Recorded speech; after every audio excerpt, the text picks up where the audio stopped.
Good afternoon, ladies and gentlemen. It is Thursday, June the 5th, 2025. It's another Technical Alpha podcast. Glad you could join us today. Hopefully you're having a good one. Let me get this finalized on this end here. Bada bing, bada boom. Beautiful. Yeah, it's another Technical Alpha podcast. Glad you could join us. As I said, got another good show lined up for you as always. We missed last week from scheduling, but nothing happened last week. And this week, at least a couple things happened, but we're leading up into the Summer Game Fest, which is more or less kicking off this weekend. So we will have even more to talk about next podcast, but we do have a couple things that that cropped up in our time since we last saw each other, and so we'll be able to talk a little bit about that, of course, and keep you guys company while you're driving to work in hellish traffic, cursing out everyone that gets in your way. But before we get started, most important question of the week, Mr. Black, how was your week? How was my week? It was all right. It was all right. It was an okay week? Yeah, it was an okay week. I got the Nintendo Switch 2 today. Did that thing release today? Yes, but technically this is the like today / midnight release situation. Yeah. Yeah. So I got the Nintendo Switch 2. I haven't played it yet. It's just upstairs in a box. For the low price of 490 Canadian pesos. No, something light. I got that. It came with the Mario Kart World and got another Joy-Con. The Joy-Con was like $129 just for a fucking Joy-Con. So it's aggressive, but my son absolutely loves Mario Kart. He's been talking about this open world Mario Kart. I'll be honest, it looks pretty dope. So I said, screw it. I'm going to go pick that up. You know, whenever you can get a nice little write-off, you know what I'm saying? You know, that's one of the perks. The perks of being a YouTuber or a streamer is we can oftentimes go out there and get some business related stuff. But yeah, I might even stream a little bit of it at some point, maybe this weekend. That's pretty much been it. Getting ready to close on an apartment building, so I've been very busy with finishing up with the inspections and the banking and all this paperwork and all this other nonsense. So finally got the closing date, which will be I think July 2nd. So yeah, I'll be pretty busy leading up to that. Outside of that, it's just been another week, man. It's been another week. Nothing crazy's happened. Just been streaming, doing my thing. That's that. Wonderful. Yeah, I mean, I've had I've finished. Well, I mean, it was the one big thing is I finished Expedition 33 in the last week. And I've been singing its praises to you on Discord. I am very much looking forward to hearing your thoughts on it when you eventually do it. And smartly, you're going to play this one by yourself, offline, in the theater room.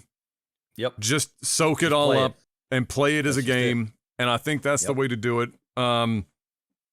Yeah, so I mean, I finished that. Hell of a game of the year. I think I've been thinking about it more and more. I haven't finished writing the review yet. In fact, I haven't got a chance to start writing the review. But the more I've been thinking about it, you know, I was trying to place where do I place this in the pantheon of JRPGs? Because there's not that many JRPGs that get made these days. Like there are some, but very few of them are major productions anymore. You've got your Final Fantasy VII remake stuff, and you've got your Dragon Quest stuff that crops up once in a blue moon.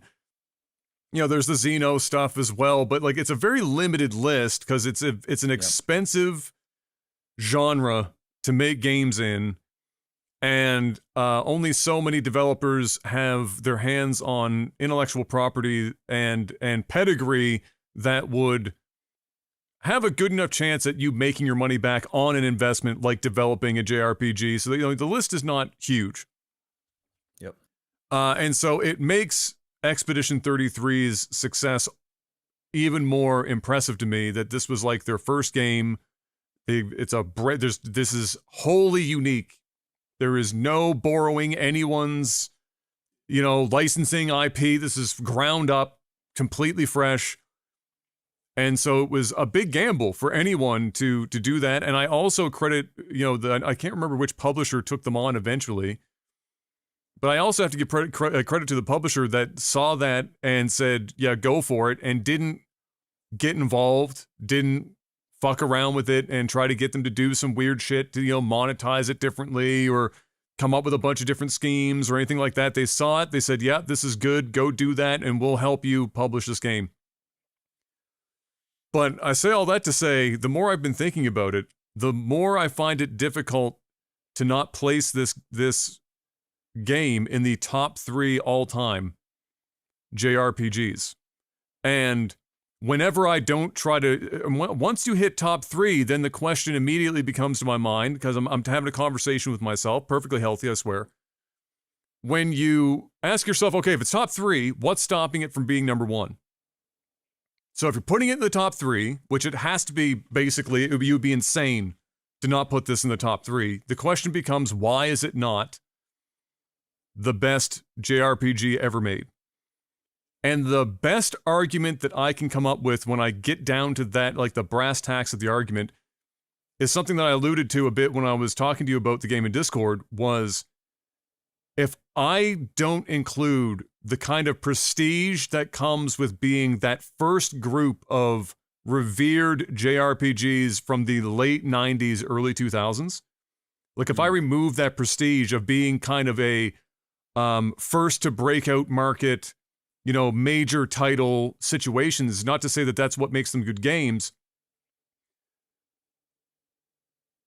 but if I take that away, which is like me trying to remove some of the nostalgia and the fact that it was like, when it came out and whatnot, it's very hard for me to not just say this is the best JRPG ever made.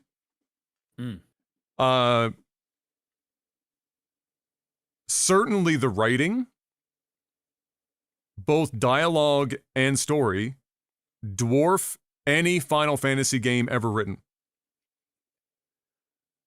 And I don't think that's salacious to say. If you think about Final Fantasy writing, it's never been the game's strong suit.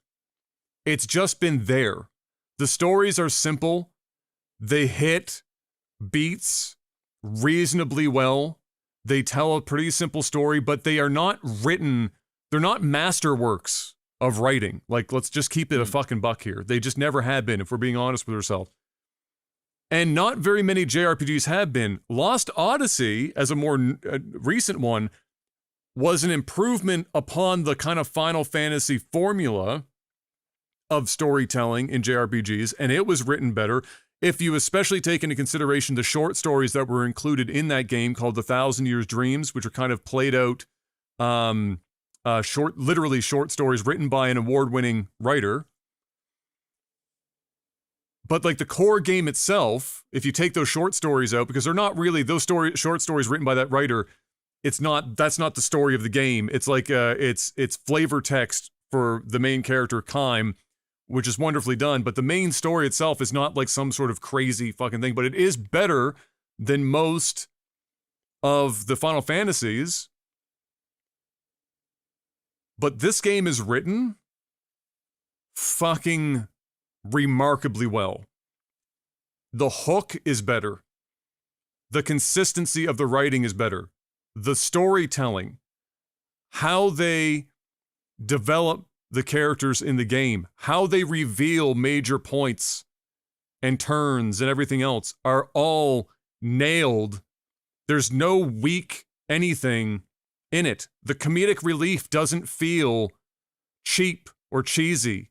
The dialogue feels natural, and it's made even better by the fact, and this is, obviously this is something that would be, is not you can't directly compare it because voice acting wasn't a thing when Final Fantasy 7, 8, and 9 came around. But the dialogue writing, so if you just compared it on writing, night and day. But the voice acting, and if you look at the voice actors, it's not shocking to know, if I told you, that the voice acting is fucking insane. Like, if you look at who's doing it, I mean, Andy fucking Serkis, you're not gonna be like, oh God, Adam, how could you possibly say the voice acting is good? Who could ever have guessed that Andy did a pretty good job, or Ben Starr, or any of the other, like, who would have possibly imagined? But it's more than that. The voice acting, the directing, and how they layered the voices. Even, now that I've beaten it, I've gotten a chance to watch other people, other creators play this game. And everyone unprompted says the same thing in a few scenes that are in the game. They're blown away by how natural it feels because of how the dialogue is layered. It doesn't feel like a voice actor is talking and then stops, and then the other one talks and then stops, and it doesn't feel like they recorded them differently and then tried to overlap them to feign natural speech. It hits in a way that is apparent to everyone that sees it unprompted. And so when I think about it, it's really, really fucking hard for me because I keep wanting to Steelman all of my old favorite JRPGs. I want to Steelman 7. I want to Steelman 8, 9. For my friends that are big fans, I want to Steelman Final Fantasy 6. I want to Steelman Lost Odyssey. But I can't. The more I think about it, the harder it is for me to do. And I've been thinking about it because I'm thinking in this review, I might very well just have to outright say it. Clair Obscur Expedition 33 is, I think, the greatest JRPG ever made. Damn.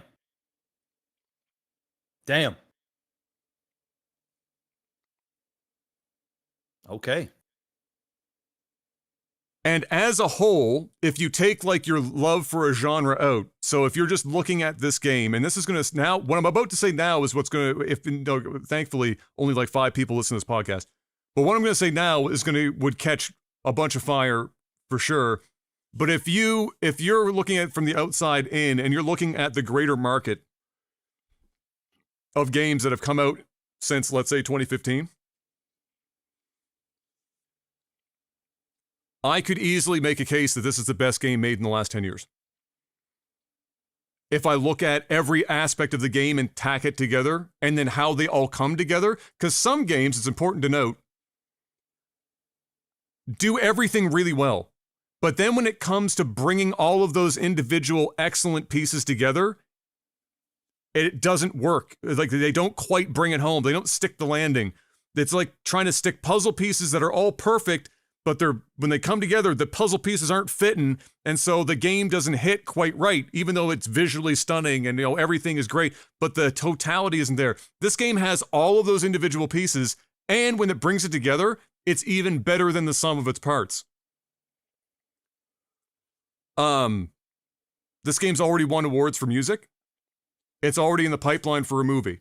It had to be out for 3 days, and a producer looked at it and said, this has to be a movie. Like, this is nothing. It's moving at speeds, and it's to the point where I think this game is going to start getting hate.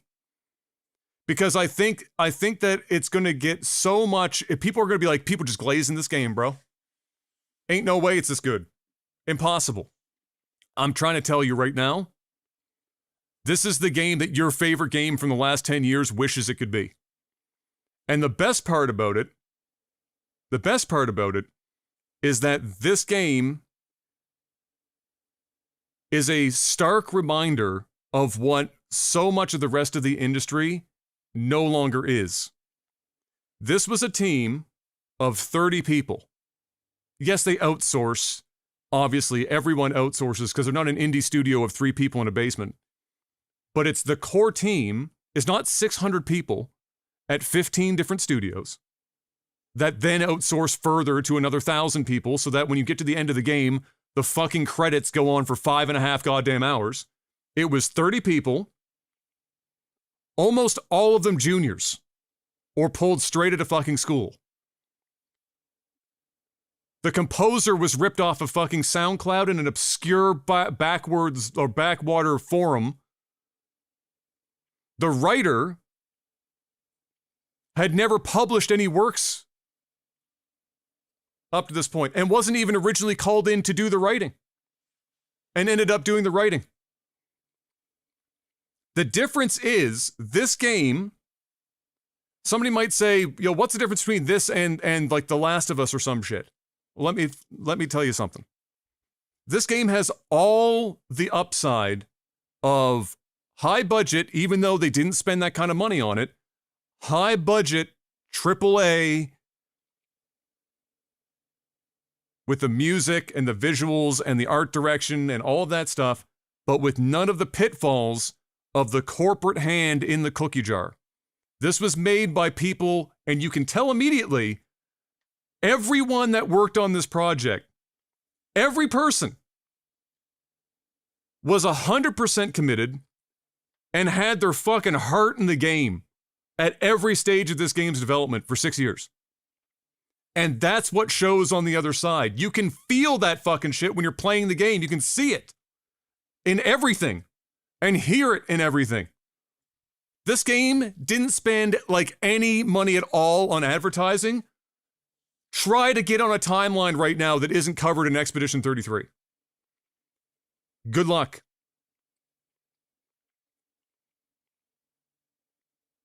Your mic died, by the way, Mr. Black.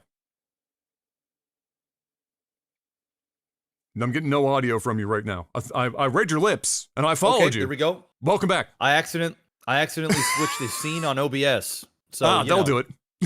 That did it. I was saying you love this game, man. I'm excited to try it. I mean, you're singing its praises. I mean, you're saying some pretty. And listen, I said in this Discord, the best JRPG of all time. I mean, that's huge. I mean, I said this to you. I said some people might get worried that that they're overhyping the game because you don't want the other person's expecting so much they go in, they get disappointed. I'm not a fucking bit concerned. Not even a little bit. The first hour of this game is going to grab you by the cock and balls, and it's not going to let go for the preceding 60 fucking hours, possibly 100 if you do all the side content, which you might very well damn want to do because the game is that good and you just find yourself doing it anyway. Wow. This is game of the year. This is game of the decade, and it's the best JRPG ever fucking made. And if you don't agree with any of that, I honestly think you need to look within yourself and be honest about this situation. You can not like it for whatever reason. I can't even fucking begin to tell you how anyone could possibly, unless you're hating because the game's getting too much love or some shit, which some people will. They, like I said, they'll hate it because it's getting too much love. Yeah. There's no, everyone, the most cynical fucking people I've ever seen play games are glazing the fuck out of this thing.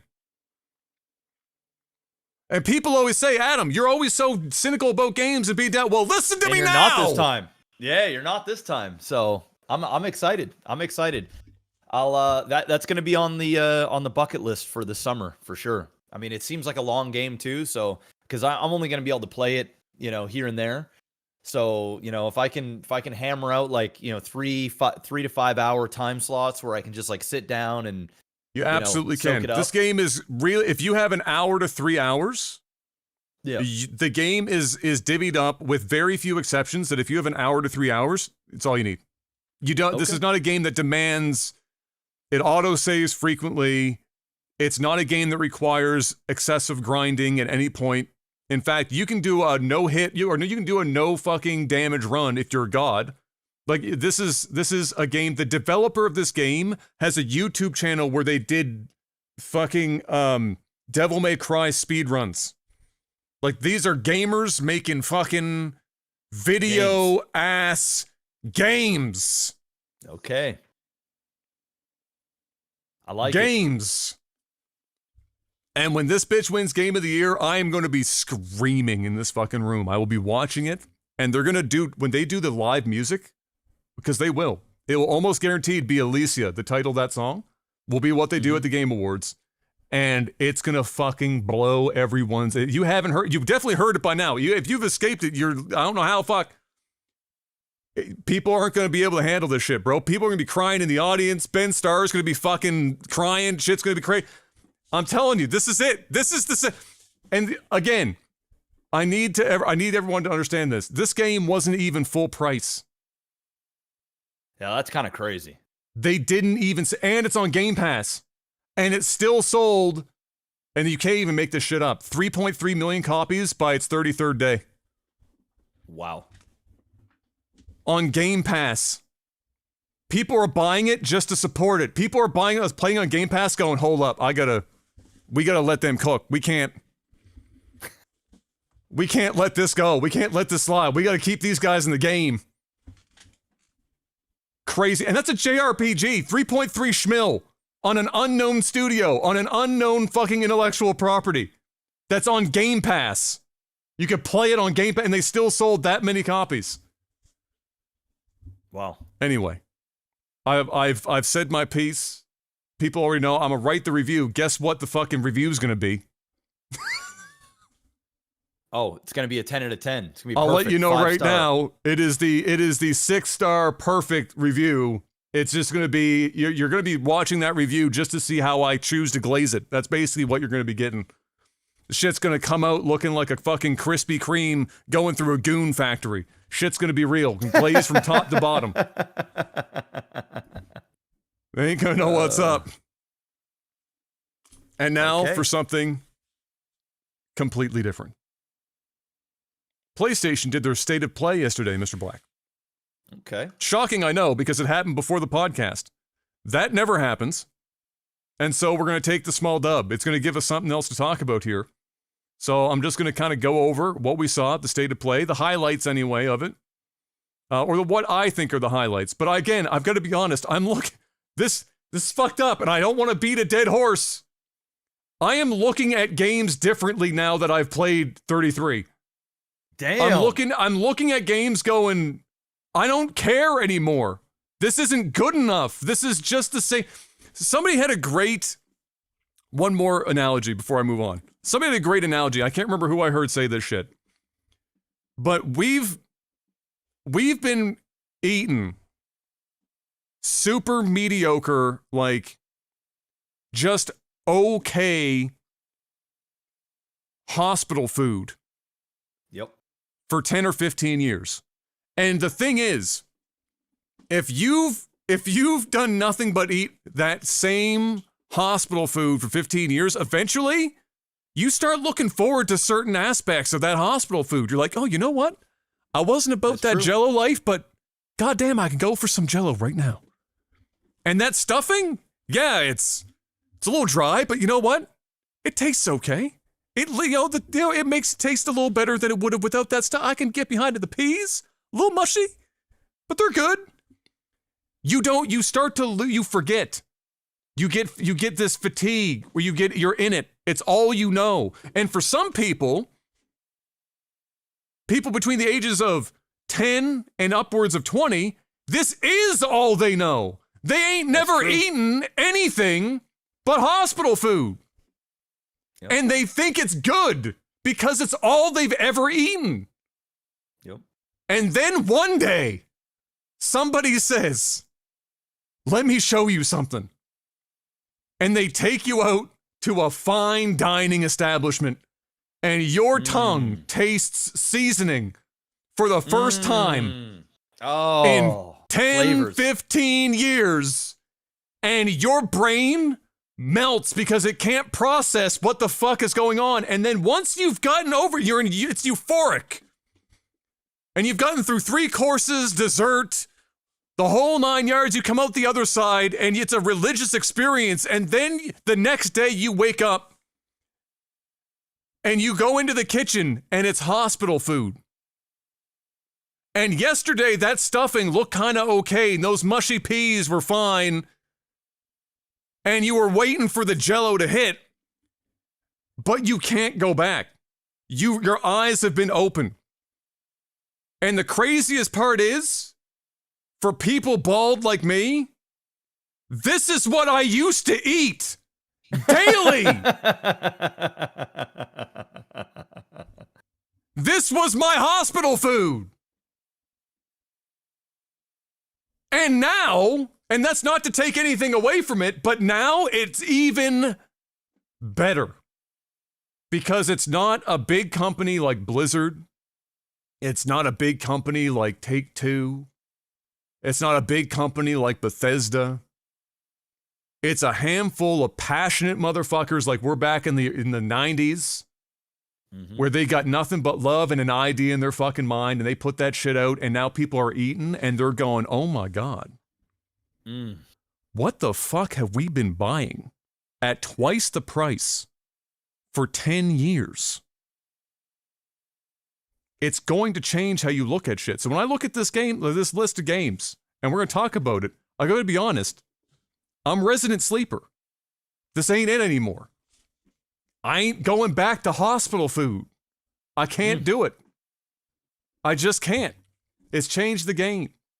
But the first major one to talk about here is one that we've seen before.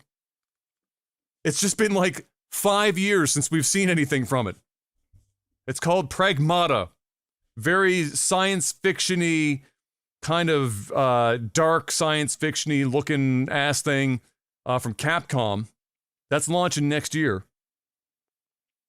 I'm so hyped about it. His camera can't stay in focus. Yeah, my microphone is pulling focus because I don't own a Canon, so it doesn't know what the fuck my face is and what the microphone is. It's adding visual interest. Okay? But Pragmata, which 5 years ago, I actually thought looked pretty good. And it still looks pretty good. But I'm going to have to wait until it comes out in 26. It kind of gives me a little bit of like Dead Space meets Fear vibe. You've played both of those, I think. You've at least played Dead Space. I don't know if you ever played Fear. Yep. Yeah, I played a bunch of Fear.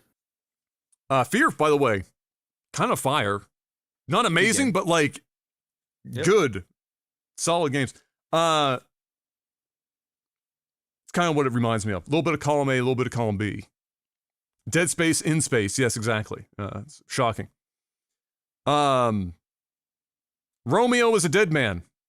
And so is my interest. That was another game. I have no idea what the fuck it is. It's third-person action game, apparently. Ultra-violent science fiction, which means, I guess, it's Doom without the demons? Okay. Silent Hill F, which is what you can press in chat for the franchise. Because Silent Hill F I mean, it's coming out this year. And even though they did the remake for Silent Hill 2 well, I'm a little skeptical about how they're handling my Silent Hill beloved franchise. And we'll have to, I guess, just wait and see how this turns out. But it just looks so fucking mid on a high end. And that's before Expedition 33. Like, this shit was mid before I played that. That was as a whole different animal. What else do we have here? Digimon. They're still making Digimon games. And I feel like, if I'm going to be honest, I feel like the Digimon games on average are better than the Pokemon games. It's just that Pokemon's so popular that it dwarfs the Digimon games and just erases it. But if you want to compare shit, go play the latest Pokemon game and then play Expedition 33. And if you don't think you're getting fucking fleeced, the fleece is real. And so is Final Fantasy Tactics, the Ivalice Chronicles, which is a remaster of Final Fantasy Tactics. That's a good video game. Final Fantasy Tactics is a good-ass video game. And it looks like they've done a pretty reasonable job anyway of kind of, keeping the original look goated in general. And so if they just don't fuck with it too much, it's going to make a lot of people happy. That's a big, it's a big dub for a lot of people. A little bit of Final Fantasy Tactics. What else did we have in here? You know what? I'm gonna give a shout out to this, even though it's not like it's gonna be changing anyone's life. But back in the day, remember Hot Shots Golf? Yes. Popular rental for me back in the day. Hot Shots was a rental game for sure, and I had a lot of fun with Hot Shots. They're still kind of making them. We got Everybody's Golf Hot Shots this time around. I'm not gonna play it. I just like that it exists. But I ain't fucking playing that game. Next up, Ninja Gaiden, Metroidvania style, doing a little old school Ninja Gaiden side scroller kind of a thing. Looks okay. I kind of dig, I can kind of dig the art style and whatnot, for sure. And I hope it turns out well. Ninja Gaiden is a franchise that has had its ups and downs. But we are getting, at the same time, we've seen this before because we know that there's another Ninja Gaiden coming. The little update they did on Ninja Gaiden 2 or whatever it was that they, or was it Ninja Gaiden Black that they did the remaster for that released. It just did okay. I couldn't tell you. Yeah, this happened not long ago. It was like a drop that happened when they announced. I can't remember which event it was. If it was. It might have even been the Game Awards. I can't remember. But when they did the announcement, it was, there's a new Ninja Gaiden coming. And then they were like, oh, wait, we're also remastering Ninja Gaiden Black or Ninja Gaiden 2. Or Ninja Gaiden something 2. Anyway, it turned out to just be okay. So hopefully this one hits a little different. For those who are interested in those kind of Metroidvania types. Then we had a Mortal Kombat Legacy Collection.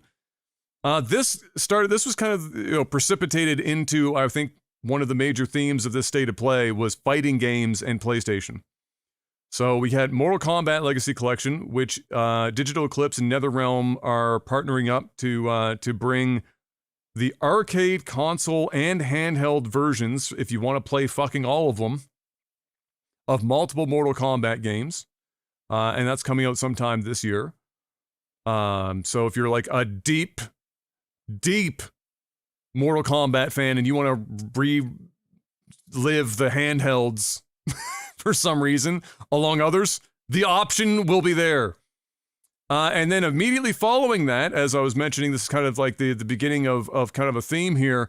PlayStation announced their first like in-house fight stick called Project Defiant. It's a nice looking fight stick. Designed by Sony, specifically. I don't know. I haven't looked into it. I don't know if they worked alongside any of the other kind of like well-known brands for the buttons or the stick gate or anything. So if it was like Hori or something else. It's just saying that it's developed by Sony. And then they followed that up with another game later, which I'll get to, but it happened later in the show. We saw a little bit more of that remaster of Metal Gear Solid 3. Which was that Metal Gear Solid Delta Snake Eater. Just some more gameplay of that. It's Metal Gear Solid 3. If you want to remember what Kojima was doing with Konami before Konami turned into a pachinko machine developer, then it's good way to go down memory lane. Big surprise. I think most people would have imagined that this was happening at some point. But like kind of the bombshell from the state of play. There's like two. This is definitely, I would say, the bigger of the two. Neo 3. Neo, very popular Soulsy game. If you looked it up, you'd notice it immediately. So this is like the Samurai Souls kind of branch of things, and that's from Koei Tecmo. But yeah, Neo, both of the games previous, very well received, very well loved, and hopefully they can wrap that up with a nice little bow on Neo 3. They did a VR game out of nowhere, a Thief game, like as in like the OG Thief, a franchise anyway. And let's see, Legacy of the Shadow. So this is like a wholly new thing in the realm of Thief. It's not like they turned an old Thief game into VR. This is like a kind of VR specific Thief development. What else was in here? Astrobot's getting some DLC, so that's pretty good. Astrobot Game of the Year called that one last year. I'm telling you right now. Expedition 33's got that in the bag, but yeah, there's some more levels and stuff coming. That game was super popular, continues to be popular, and a big W for Sony. What else did we get? Sea of Remnants. If you're into, I guess, kind of like this reminds me of Sea of Thieves, but if microtransaction MMO RPG developers get their hands on it. This is a NetEase joint, and as soon as you see NetEase, you know what's coming. But hey, people like pirate games, and sure, fuck, all it has to be is okay, and people will spend money on it. Let's be honest, the bar is low. And then more Sea, except Sword of the Sea, which is the next project from Abzu. And if you forgot who that is, or the developer of Abzu. It looks very similar to the Eco, like the style. Yes, Eco or like Ico? Journey.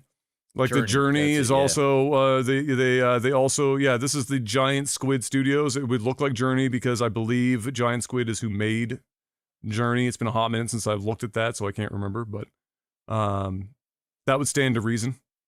And so I'll keep my eye on it for just that alone.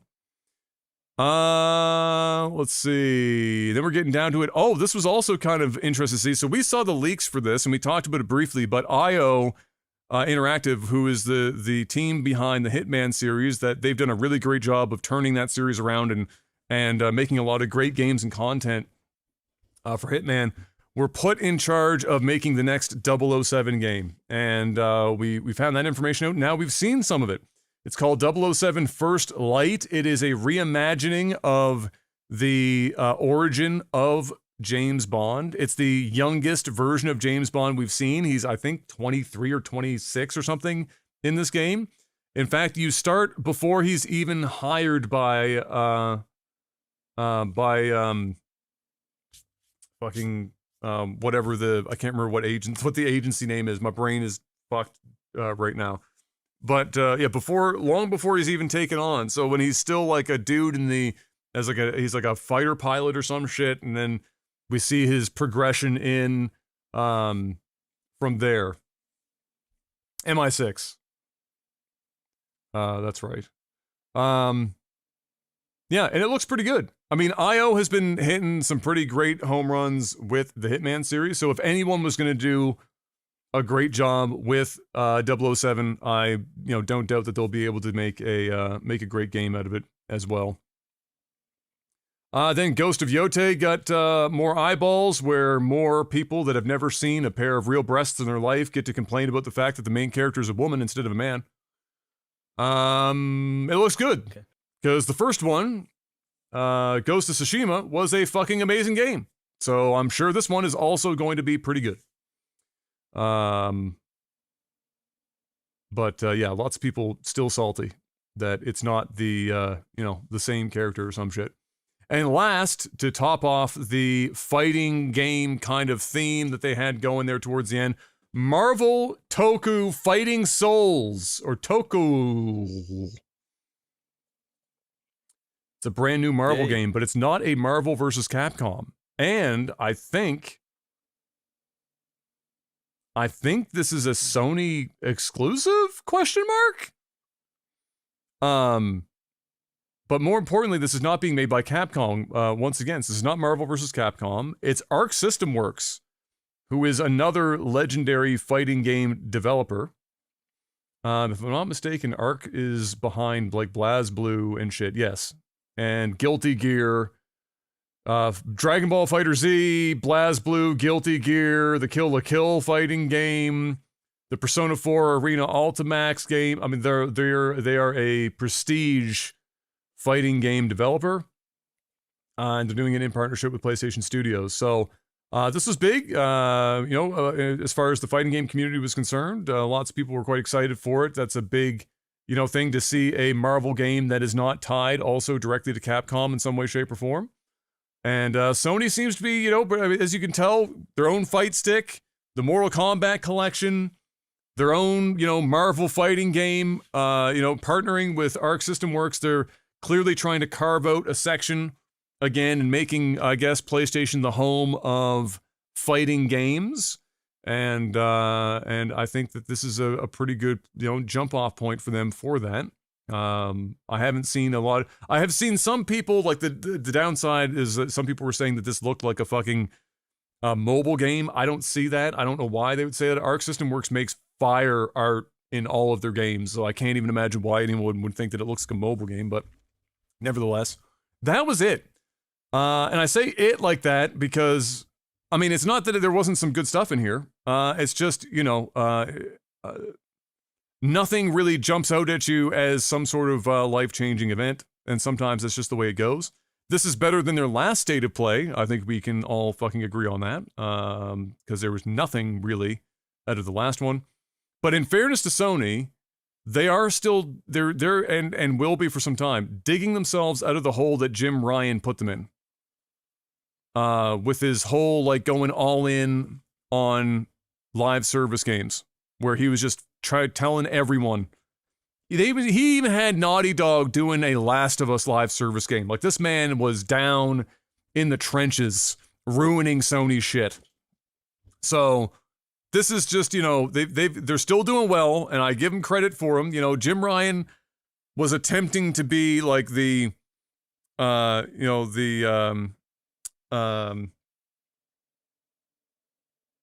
my God. Oh, I'm so tired today. Matrick, Don Matrick. Trying to be the Don Matrick of Sony. Really just taking the ship down.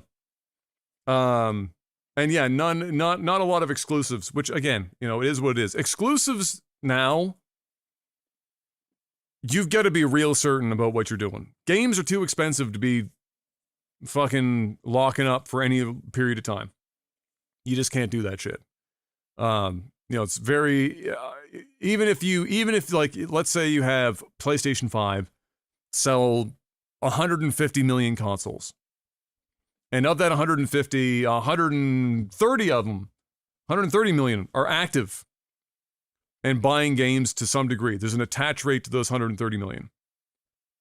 If you make an exclusive like that, you have to have a pretty high fucking attach rate to make your money back on an exclusive now. And it's just, that's really, really fucking hard. So, not surprised. And I would just imagine that you're going to see fewer and fewer of those moving forward. Moving on, because I know Mr. Black doesn't have anything in that list that was particularly exciting to him. Quickly say, No Man's Sky, they did it again. Sean Murray. Another free fucking update to No Man's Sky. Yet again, adding a whole bunch of content and a whole bunch of updates to this fucking thing. At this point, I think it's fair to say, it's been known at this point to some degree, that they're doing, some of the stuff that they're bringing to No Man's Sky is clearly kind of like a test bed of tech and mechanics that they're likely to be using in Light No Fire, which is their next game that's coming up. So I think No Man's Sky is getting the benefits of some of these kind of like updates visually and otherwise that they're working on for Light No Fire, which is great. And probably one of the funniest fucking things though that happened was in the video for the announcement for this update. Remember how YouTube, for whatever reason, decided that nobody was allowed to upload their own subtitles anymore? It's all AI generated. The AI generated some very sus fucking subtitles for this that made it sound like, for whatever reason, Hello Games had a bunch of children locked up in their basement, which was an interesting... And Sean Murray immediately tweeted out a meme about that shit. It was pretty funny. But yeah, YouTube, maybe don't force AI-generated subtitles if they're going to be indicting people for locking children up in the basement. Even more specifically, deaf children. Not just any children. For some reason, locking up deaf children in the basement, specifically. I don't know why. Sure. But they did. Which is funny, because if you've ever seen an update video for No Man's Sky content, the voices that they use are like super clear, very concise speech, no like accent, really. Like, so how the fuck AI heard that and we're like, yeah, locking up deaf children in the basement, like how the fuck they got there? I don't know. The hallucination was real. The cases were real. The decisions were final. This is her court.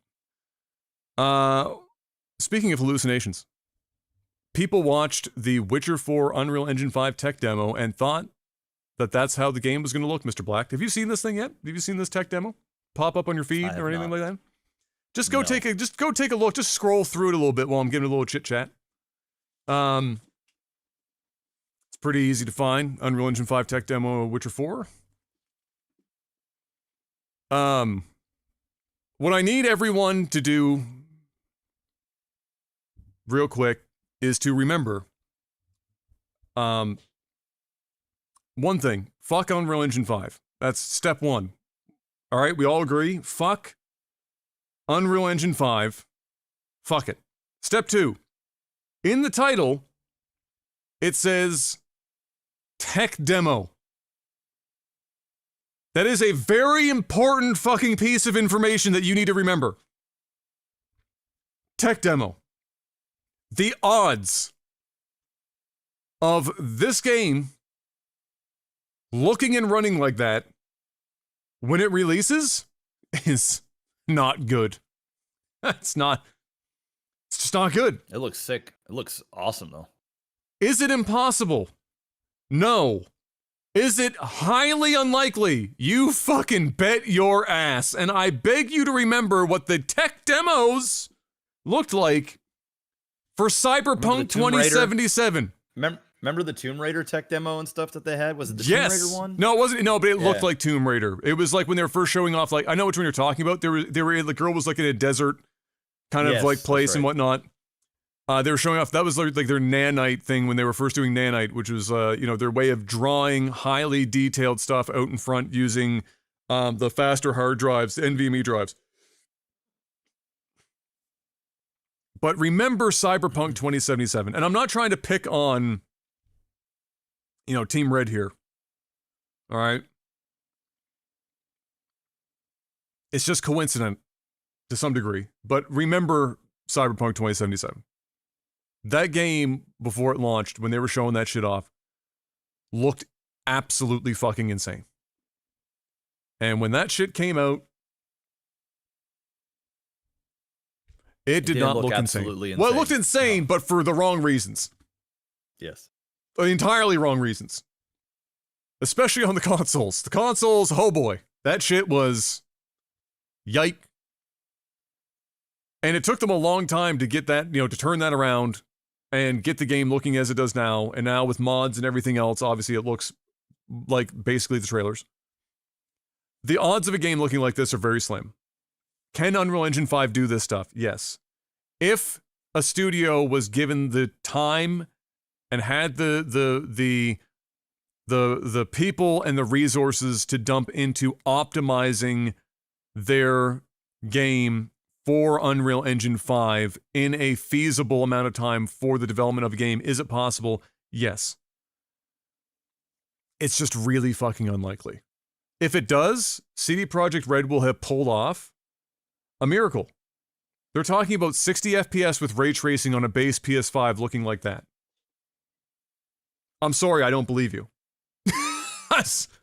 I'm just... If you do it, and I play it on mine, because I own a base PS5, when the time comes, I'm gonna fucking give you a reach around and clap at the same time. Because it will be incredible. I mean, as Mr. Black said, and anyone who watches it, it doesn't even look real. It looks like somebody's fucking fever dream of what you could pull off in any video game. So we'll have to wait and see, but tech demo, I beg you, remember it's a tech demo. And then remember our credo, fuck Unreal Engine 5. Because they're the main reason why so many of your games run like ass. And look like smeared fucking Vaseline. All right? It's the main reason.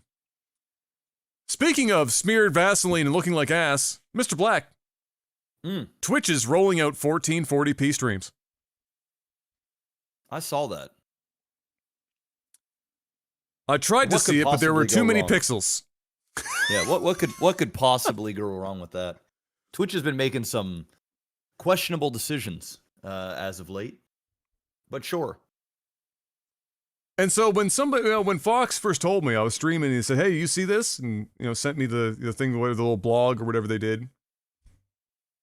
And I was like, "Oh, 1440p." My first thought was that means they're up in the bitrate. They have to. Like you can't. It means two things. One, they're either allowing AV1 encoding, which certain AMD and NVIDIA newer cards can do. Or two, it's like an H.265 kind of like high efficiency HEVC situation. And they're upping the bitrate. It's the only way. And I look into it, and what do I find? They are, in fact, upping the bitrate from 6,000 to 7,500. Ooh. Wow. We're more or less doubling the pixels. But we're not doubling the bitrate. It's more or less doubling the pixels. Let's just, for easy math, we're not doubling the bitrate. We're barely adding bitrate, really. Like 1.5K is not changing anyone's life, like whatsoever. No. At 1080p, it ain't changing anyone's life, let alone 1440. So even if you did like a 1440p, 30 FPS Hearthstone stream, yep, it's still gonna look fucking weird when that board starts moving. I mean, that's just not enough bitrate. If you're doing 1440p 60, even with an HEVC encoder or even AV1, I wouldn't even fucking attempt it until I had 10 minimum. That's the floor for 1440p 60. I wouldn't even do a lot of games 1440p 30 with less than 10. And so I thought 10. In my mind, I'm thinking, okay, they're at 6, 10. They're going to allow people to transcode on their machines so that Twitch doesn't have to transcode. We've already talked about that. We know that they're working on that. 10 makes sense now. They've gotten rid of, they've limited the highlights to 100 fucking hours. So they're not worried about video anymore. And in fact, the 1440p stream footage is kept even shorter than 1080p footage. So they're dumping it even faster. So, no.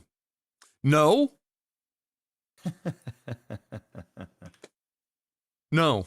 You're wasting everyone's time and you're wasting your bandwidth, really. You could have just updated the bitrate and left it at 1080p.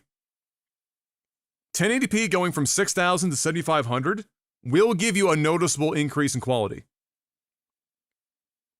And most people are watching this shit on a side monitor or a fucking phone.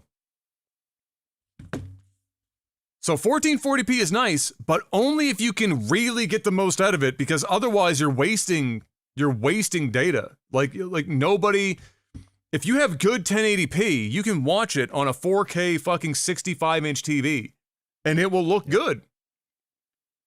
If you have shit 1440, it don't even look good on a phone. So what are we doing? What a fucking meme. Shit's crazy. Sometimes you just gotta wonder, what are they grasping at straws? I don't know.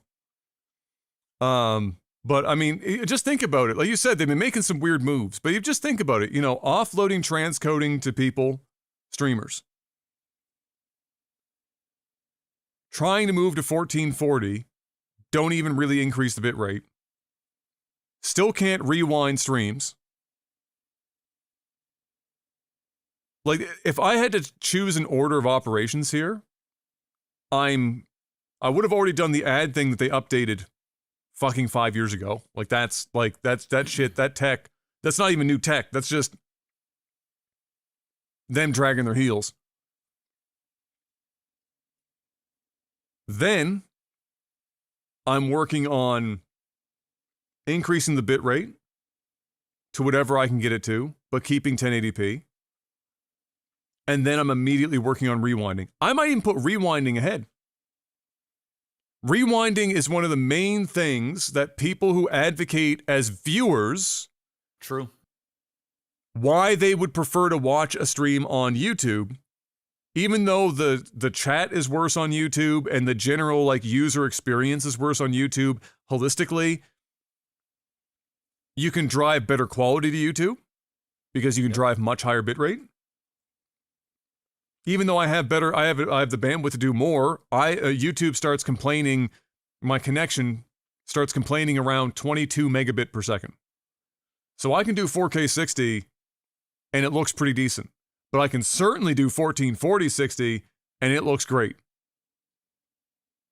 And they can rewind. And so that's like the most requested thing. It's people will complain about ads and then it's like, I wish I could rewind. And one almost fixes the other. If you could have had your cake and eaten it too. You could have left ads been full screen. If you left rewind, if you implemented rewind. So at the worst, people are like, oh, it's annoying. At least I can rewind. I can see what I missed. Could have had your cake and eaten it too. Now you're getting the worst of both worlds. We're out here, you had our broccoli and we're shoving the broccoli up our ass. Like nobody wants any of that.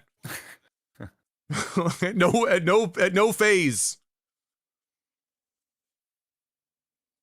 But coming soon to a Twitch near you. Really terrible looking video. Buckle the fuck up. Some of your creators that you watch will have access to it. It's in like kind of an early limited release. Yeah, that shit's gonna look rough. In most of the time. Like just most of the time. So just be prepared. Speaking of rough, Bungie having a real rough time. Sony has canceled all paid marathon marketing. damn, it's over. Not that you needed to be a savant, but we called that shit. I think everyone was calling it. The writing was on the wall. And then Bungie took a picture of it and stole it and did not attribute anyone for the writing on the wall. And that's how they ended up in this situation in the first place. Their game is definitely getting delayed. And if you cancel all that marketing, they're probably thinking about canceling the game entirely. The thought has passed through their mind. Yep. At least once. But I'll ask you again, Mr. Black, just so that you feel like you're involved right now, because I'm yapping. You're yapping, but it's okay. I'm yapping. Hey, there was news happening today. If you're at the helm, are you canceling Marathon entirely? As Sony, do you step in at Bungie and go, guys? I still think they ought to. They got this game pretty much made, right? Like I think they still gotta release it. I mean, we said it last week or the week before last. Maybe they just stop advertising for now because it's going to be inevitably delayed, like, and then start advertising again, like when they have a different look. But yeah, I think they still have to release this game. I think they go out on their shield. Personally. Which is probably the Captain America shield that they lifted directly off of Pinterest and put into the game. Yeah. Speaking of canceled games, Mr. Black. Did you hear about Battle Aces? I did. This is a topic you can actually talk about. So it's time to wake up. Battle Aces. What are your thoughts? This got canceled. So this was the game that the balance god himself was working on at a Blizzard. That was his thing he was heading up. And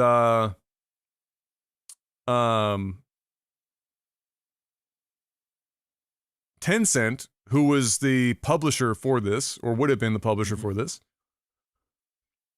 apparently, word on the street is that they were disappointed with how the monetization was going in closed beta, which is weird because it's closed beta. So there's probably more to it than that, but that was one of the main reasons that's been floating around. But I have to imagine there was more to it than that because that just doesn't make any fucking sense. Even for Tencent, that doesn't make any fucking sense. I mean, like, you can't scrutinize a game's monetary abilities on a closed beta. I mean, come on. Yeah. So they probably looked at it and said, all right, yeah, it's not making much money in closed beta, and maybe they used it as an indicator, and they wanted their money back faster, and they were looking at the development still ahead of them, and the timelines just didn't seem like they were lining up well enough for something, but they closed the doors on them. But you played Battle Aces a little bit yourself. I never ended up playing it, but you played a little bit of it yourself. Yeah. And I'm assuming at least kept up with it occasionally to some degree. But how are you feeling about this being canceled? Do you think that this had some promise, or do you think that it was just going to be kind of, in the background, not really, take off? Do you think it was maybe just not the right time for it? Like, how do you feel about Battle Aces in general, and then the idea that it was canceled? I mean, I played the game in the last summer, and I only played like 6 or 7 hours of it. Yeah. It was early beta. It was like the first public beta that came out. I really enjoyed it. It's a micro game. Every game was under 10 minutes. It felt good. I felt like they were probably going to go the mobile route, because it just felt like a game that you could probably play on your phone. Yeah. But at the same time, like, I don't know, it was Tencent, right? So I figured the game would at least come out and they'd find a way to like make it marginally successful. I personally, between them and Stormgate, I thought that this game had a better chance. Simply from I wouldn't necessarily say the team that they had there, but from how the game was looking, like having the backing of Tencent as well, which just got like unlimited money. Yeah, and it just seemed like a game that you could pick up, like finally an RTS that like you could just pick up and play. And there wasn't, I didn't get anxiety when I'm like loading up the game. It was very casual, but like you could tell it had a high skill cap as well if you really wanted to go there. Disappointed to hear it, but I think it's just more proof that like the RTS genre as a whole is just not, it's just not hitting. It's just, I feel like the general masses as a whole have kind of moved on from RTS. It had its moment. I'm not saying that there isn't a place for RTS games within, the realm of games, but it's almost going to take like an expedition level team yeah to like make something special happen in the genre that people didn't really know they wanted, in order for it to really, because at no point now is any major AAA developer going to spend a couple $100 million on building a very good, competent RTS. You have to, or build even just custom, $100 million, which isn't as much money as it used to be in gaming. Yeah, it's like even $100 million to build. You have to build a brand new engine, like an RTS engine. This isn't like, I'm sure you could build one on Unreal 5, but like, dude, like, I mean, would you want to? No, you don't, right? So, it's our last hope is Stormgate, and I'm gonna be honest. No. You know what? Speaking of passion and feeling it when you play it, that's a piece that, despite all of the talk and all of the developer videos and stuff that I saw from the Stormgate crew, it just never came across. It didn't come across in the game. It didn't come across in the vignettes. It felt like some people that thought that it was more about proving a point than it was having the heart in there and the passion behind it. It felt more like, I need to prove that I can do this separate from Blizzard. Yeah. which I think Yeah, is why they were invoking the fucking name of StarCraft every 5 goddamn seconds on top of that, is I think it was more about proving a point than it was about waking up in the morning and being driven by passion, not for passion of proving a point, but passion of I have an idea and I need to go make this happen. I need it to be made. That's kind of what it feels like when I've watched it, because I never played it, but like watching it, it's been difficult to feel that at all. It's all felt very formulaic, paint by numbers. Yep. Kind of a situation. You can get a good game paint by numbers, but you never can get like you don't get across to, like, the game mechanically can be fine, but you don't get the rest of it across. And I mean, I wish them all the best, because a lot of money's on the line, and the difference between the two, even though you would have expected, and I agree, Tencent's backing with Battle Aces and the scope of the games being different and everything, it all kind of leaned in Battle Ace's favor for being the one to get out alive. A lot of it is because Stormgate is a much more private equity situation. It's being backed by more private, personal money, and not relying upon something like a Tencent to keep the doors open and not shut them down. Because let's be honest, if they were with Tencent and they did that first release and it went the way oh no, no more money coming. No, zero $0. It's a shame. It's a shame. It sucks, but it is what it is. Hey, they pulled the plug before they dumped a whole lot more money. They must have needed some kind of traction or some kind of. I mean, they probably looked at all the data. They probably even looked at how Stormgate was doing. How the RTS, everything as a whole, and it's just not working out. It's just not working out. And like the sad thing is if David can't do it, if Tim can't do it over there at who can? Who can? That's just, it's sad, but that's just the truth. Like, the play might actually be to have StarCraft IP being sold to, a Marvel Rivals type team to go out there and do something. But, I think and to that point, maybe that's it. Maybe it has to be somebody that's not those guys. Maybe you need new blood. Yeah. That has a fresh idea and just goes out and does the thing. Like, maybe that's kind of what RTS needs, because the 4X and whatnot strategy is doing well. There's an audience for it. That's and 4X is like, Civilization and stuff like that. Like, that stuff's doing fine. So it's strategy games are popular.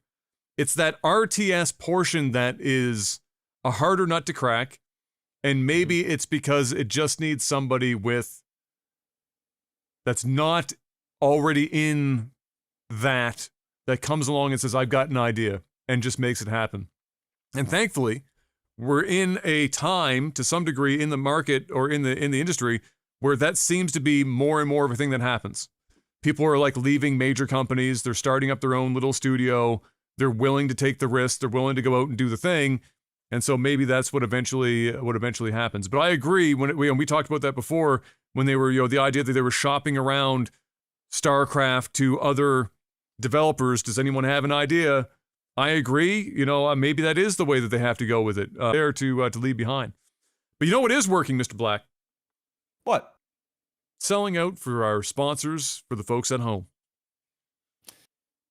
Patreon.com/legtv. Head on over there. Throw some money at the screen if you want to support us directly. Again, patreon.com/legtv. We also are with NordVPN. Big thank you, everybody that have been re-upping your subscriptions, getting a new subscription. If you guys are renewing your subscriptions, make sure to use that promo code. You know what I'm saying? So, don't pay full price. Get 73% off, plus 4 extra bonus months. I think something just changed, so I want to give you guys like the right information. Yeah, I feel like something did change recently. Yeah, so 74% off, plus 4 extra months when you get the 2-year plan. Plus, for a limited time, if you guys were to get it soon, you get the Saley 1 gigabyte of free eSIM data. So go check that out. Again, it is less than a half a cup of coffee at Starbucks a month. Plus when less. I know it's pretty soon. It's going to be a quarter, a cup of coffee. The way the inflation's been happening out there, and the prices of coffee, it's real. But yeah, no, huge discounts, guys. Big thank you, everybody. Stay safe, stay anonymous on the internet. Watch different regions of Netflix and other streaming services at the click of a button. Use up to 10 simultaneous devices. Have threat protection on your PC. Secure high-speed VPN. So don't matter what you're doing on the internet. If you're downloading a bunch of stuff, uploading a bunch of stuff, streaming, there's going to be no interruptions. It's going to be fast. It's not going to be bogged down. NordVPN are the goats. So go and check them out. It's nordvpn.com/OTT. Use our link. Get a big discount. Support us. And with a 30-day money-back guarantee, if you don't like the service for any reason, get your refund within 30 days. No questions asked. So big thank you. Shoutouts to NordVPN and shoutouts to everybody that have been getting those subscriptions. Hell yeah. And now it's time for movies and TV. You went to go see a movie this week, Mr. Black. We talked about it very briefly on StarCraft casts. Yep. You went to go see what's supposed to be the last Mission Impossible film, at least starring one Mr. Tom Cruise. Yes. How did we feel? I liked it. It was good, not great. Okay. The more I think about the movie, the more I'm let down with the movie. I don't think the script was very good in this film. I think the acting was great. The action was incredible. I mean, it's Tom Cruise. I felt like there was a lot of, for one, the movie's way too long. It's pushing near 3 hours. It's way too long. Movie is stupid long, and you feel it. Like, you feel the length. It is not. It is like the Mission Impossible title screen came at like 45 minutes into the movie. Oh my God. No. Yeah. Wow. Yeah, it's a long film. You feel the length. I think they do too much explaining and tying things together from the previous movie, and then there's a tons of different flashbacks and stuff. It's almost like they're selling this film as it's the last Mission Impossible, so they're really hitting you with all of the different things that Ethan Hunt has been doing throughout the last 30 years and stuff. It was very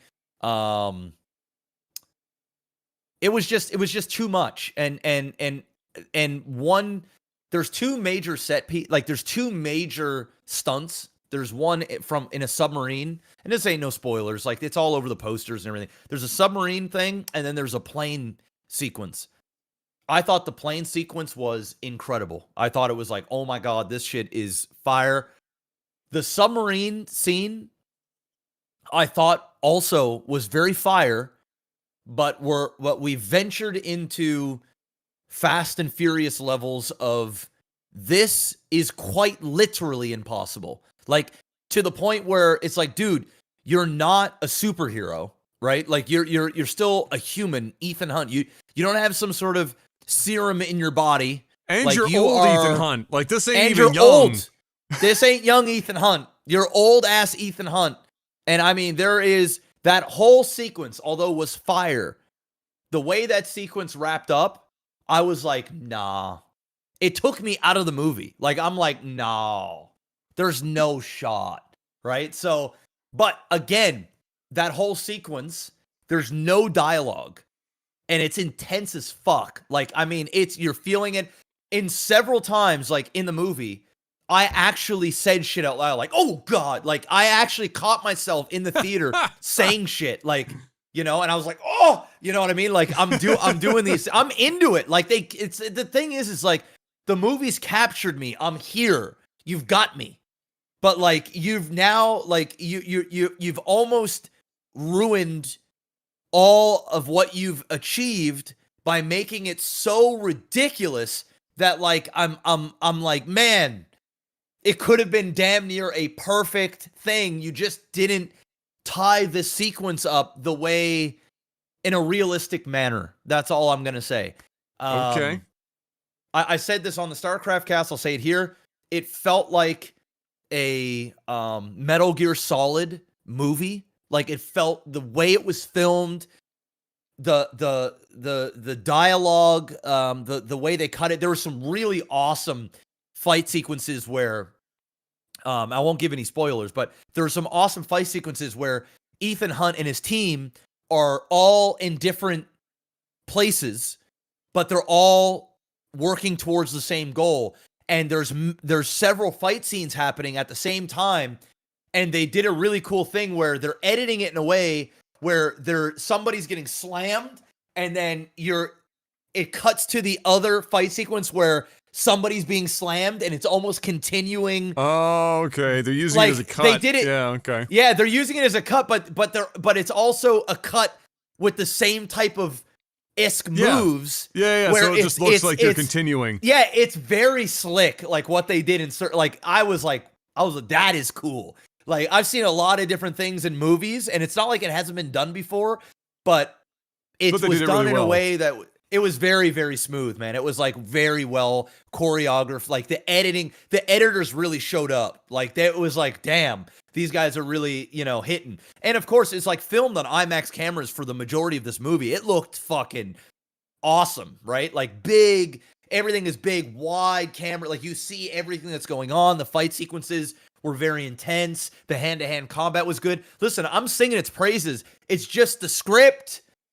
The script was ass. It was just, and it was like more of this like AI type, thing. And it's just, I enjoyed where they were going with it as a whole, but I just found how they packaged it up. It became very convoluted in spots, very messy, just a long movie. And, it's good. People die in the film. So like there are stakes, which is always nice.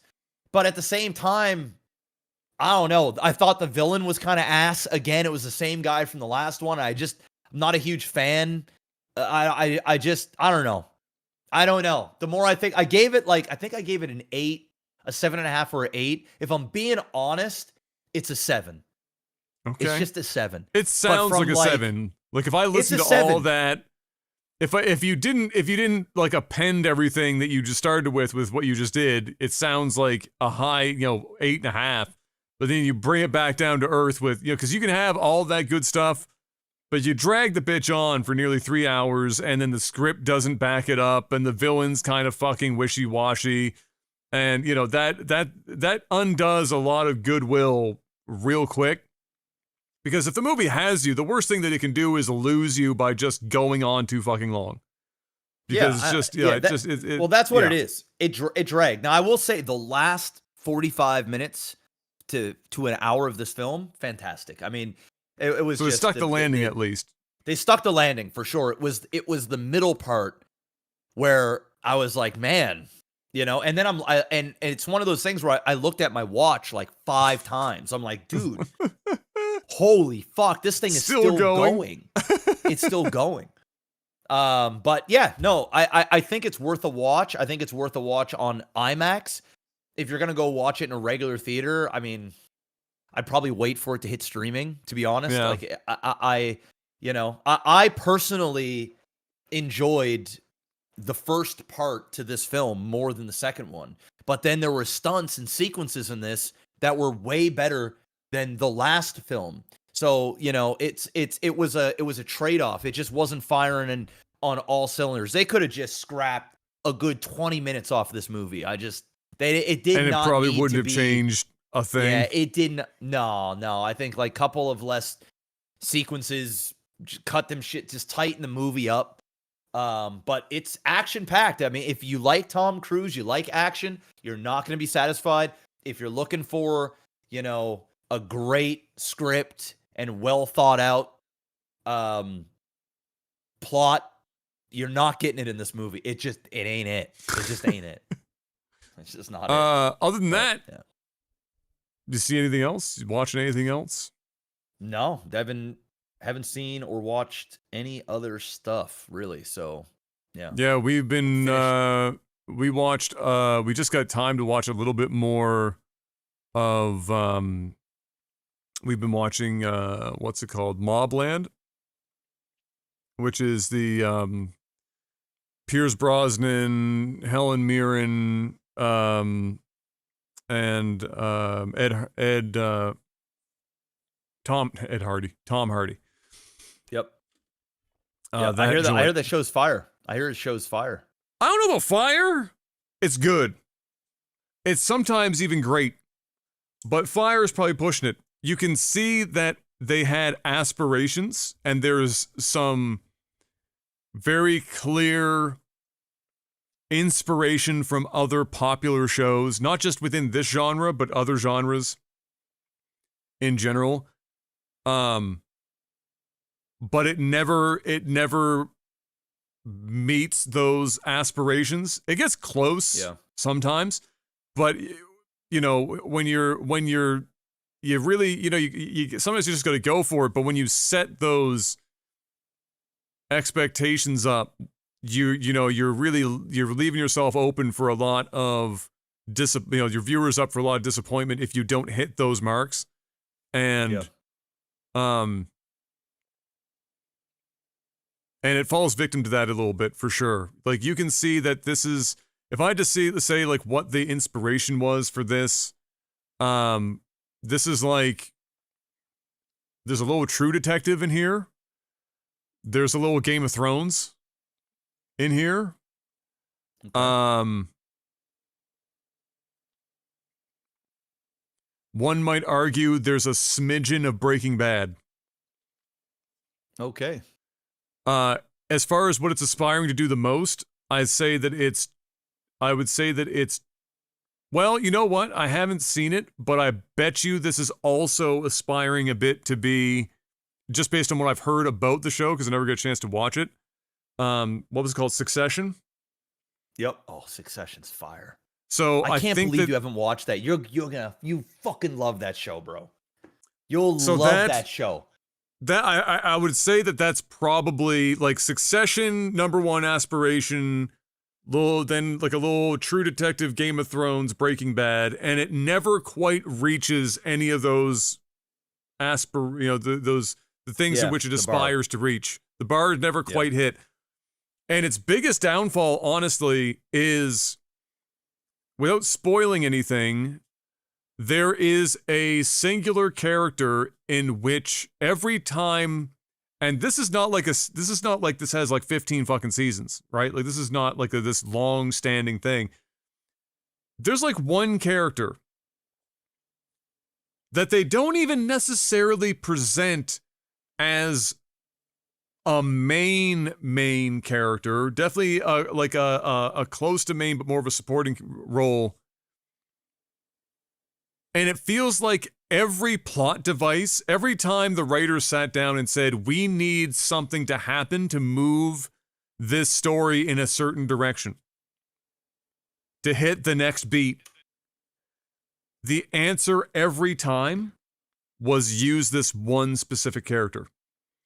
And what it ends up feeling like is nothing but frustrating, because it feels like you're watching every other character ignore this one and just go about their business as if it's not painfully fucking obvious. And so that gets tiring after a bit. All the stuff that happens despite that character is good, and Tom Hardy is fucking awesome. I mean, everyone in it is good. They're playing their roles well. It's the writing of like the plot is failing them, because the writers leaned on this one character for fucking every single plot device in the story. And now if I had to count them, and we're only like, whatever how many episodes in we are now, but almost every episode, if there was one plot device per episode, that character is the catalyst for every fucking plot device. and they're not even like directly the main fucking character. So it's just a really odd feeling. It fucks the thing up a bit. But listen, Tom Hardy is a fucking god, dude. Yeah, he's awesome. I like Tom Hardy. And the character, the character he plays in this, he's just playing Tom Hardy. Yeah. Like he showed up on set and somebody said, "All right, Tom, what I'm going to get you to do is play Tom Hardy." And Tom was like, "Fucking gotcha. I can do that." Yeah, easy. Yeah, I got Tom Hardy. No problem. I'm in. And Pierce Brosnan's awesome. I mean, every show I've seen Pierce do since he's gotten, a little older and he's out of the movies and doing more silver, the small screen stuff. All of it's been good, and it's good here too. Phenomenal work. Helen Mirren's fucking Helen Mirren. I mean, how you like everyone's good. It's a good cast, and even the lesser known people acting again. And there's one character there's two characters that you definitely hate, and they're kind of tied together in this sense. But like a Joffrey, where I'm afraid that this person might, if this was a bigger show, like if this had ever become Game of Thrones, it'd be the thing where that actor would never be able to get fucking work again because you're just Joffrey now. And everyone hates you just to look at you. Like you did such a good job as that character that you can no longer work because everyone just hates you as soon as they see you. Like, it's kind of like in that vein. He's just going to get lucky, I think, because the show's not anywhere near the size of Game of Thrones, so it will be fine. But yeah, I would say if I had to rate it so far, and we haven't finished it, but I would say so far, man, that last episode, again, the plot device, that same character, I actually got angry. I started talking out loud. I was like, this is getting stupid now. I was like, you ain't telling me. I was calling what was about to happen. Something happened, like they're on a phone or whatever, and I started saying out loud, I said, don't you fucking do it. I know what you're gonna, no, stop. And then the next scene sits up and it happened, and I was like, God damn it! Why? Again? Really? And so I would say I would give it a 7. And it's not the acting, all phenomenal. It is. Who knows? Maybe it all ties in. Maybe it all ties together. You know fuck me. I hope so. But I mean, good enough to watch. I'm not saying don't watch it. Just all right. Know going in that you might get upsetty spaghetti about some stuff. And that's all we've really been watching. We're gonna go see Mission Impossible. She wants to go see it. We're gonna see it in IMAX. There you go. And so we'll go and catch that. But otherwise, that's been mostly it. And so let's quickly hop on over and answer a couple questions, Mr. Black, in a section that we like to call Tech Support. Patreon.com/LagTV. It's a place to go. If I'm just noticing something. To toss it out there, because the odds are if you're listening to this, you are a part of the Patreon. Okay? I have a sneaking suspicion it's probably because of the Apple thing for payments, where they were forcing payments through a different thing, and it had to change how memberships worked through Patreon. But double check your active memberships on there. Now, Apple just ended up losing the appeal, and ironically, the thing that Patreon just spent all this time changing is likely going to get undone. But just if you were supporting on Patreon, double check that you didn't have your shit turned off. I'll just throw this out there, transparency. A third of our membership earnings this month gone. Recurring payments. So they dropped a shitload of people, and it's because of the Apple thing. So just double check, make sure that if you still wanted, Jeff's seen it now. So a third, we just lost 30% revenue on this podcast, and some people were supporting for StarCraft as well through Patreon. It was just their method of support. Double check, make sure that you haven't had your stuff gone if you still want to use it, because that's not people that just decided to stop supporting all at once. That is Patreon changing the payment system to kowtow to Apple's bullshit, which just in courts is getting fucked right now. and will probably be undone at some point, but crazy work, bro. Like, we're up active members, but the payments are down a third. To put that in perspective. So thank you, Patreon. Actually, no, not even your fault. Apple, go fuck yourself. Tim Cook, I hope you get cooked. Dude, Steve Jobs left, and that company went from inventing things to spitting out the same shit over and over again and just finding more and more ways to fuck everyone in the ass. It's crazy. Fucking everything up for everyone else. $5 or more a month over on Patreon, and I just realized that because that happened, some people that would have had the ability to before might have gone to do that today and found out they can't. Because they were removed from the pool.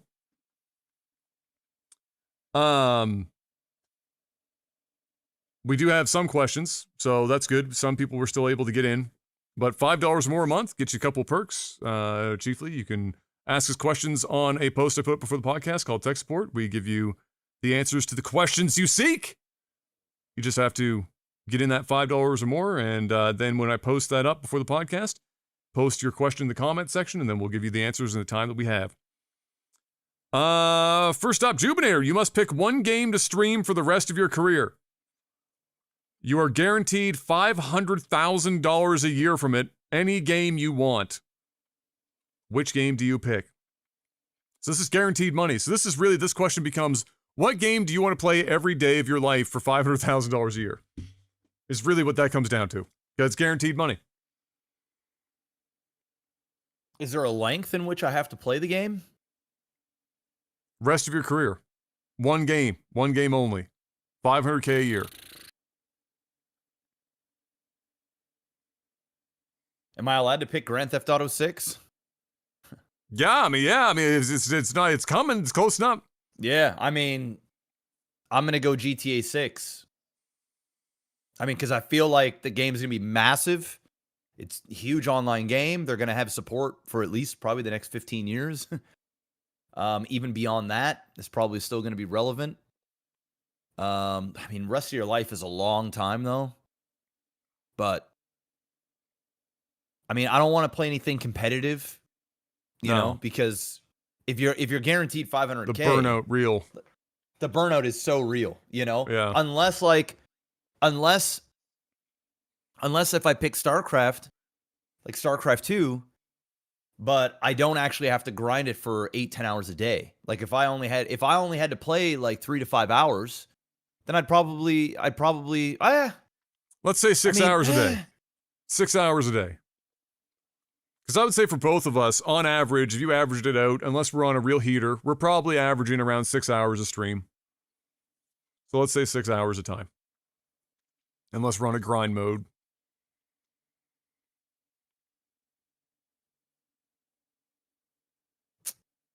Fuck. It's tough. One game is no joke. For 6 hours a day, long term, like that's really... It needs to be something that you have any amount of variety at all. Yeah. It has to be able to mix it up for you in some way, fucking shape or form. It has to. Yeah. I mean, even Grand Theft Auto would probably get like... After a while. Yeah. You know what, man? Just because... StarCraft 2. I mean, yeah, it's the tried and true. I love the game. I know the game. You know, 5-6 hours of StarCraft a day, like 6 hours of StarCraft a day isn't like, you know, the end of the world. It just sucks because like as time goes on, it'll be less and less player pool. Probably wouldn't be like, but I have to just think about it if it was like the game today and it was just stayed like it was today forever, then I'll do that. Because then I also cast the game too, right? Like there's a lot of different things I can do with the game that would fill the time. But like Grand Theft Auto would be a very close second. And who knows? Like when GTA 6 comes out, I might even say like, oh yeah, GTA 6 easily. But I'm gonna go with StarCraft. Man, As somebody who has never been able to commit to a single game on stream for more than like 6 months before I just burn out and I have to do something else, I'm really you could torn. always pick like Minecraft. You could always do like Minecraft. I would hate to play Minecraft 6 hours a day. I would hate. Yeah. I couldn't do that. It's got the variety aspect, but it's just not quite the right thing. Holy fuck. What do you... For me, I think it would have to be competitive because it's the only style of game. You know what I'm going? I'm switching. Okay. Oh, shit. I'm going iRacing. Oh, true. I'm going iRacing. 5-6 hours of driving in a day. There's so much variety. I ain't never getting tired of racing cars. Like, you do have the rig for it. In fairness, it's I have the rig for it. I feel like it's super competitive. And if you're gonna do it for the rest of your life, and you're getting paid $500,000 a year, you just get really good at driving. I mean, fucking really good. And you're always there's so many different courses, so many different cars, so many different series, endless competition. It's never going to go away. I'm changing it to iRacing. Fuck. Boom. Fuck.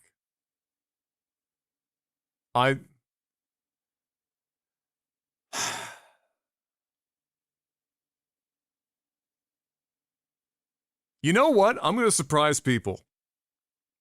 If I was getting paid $500K a year,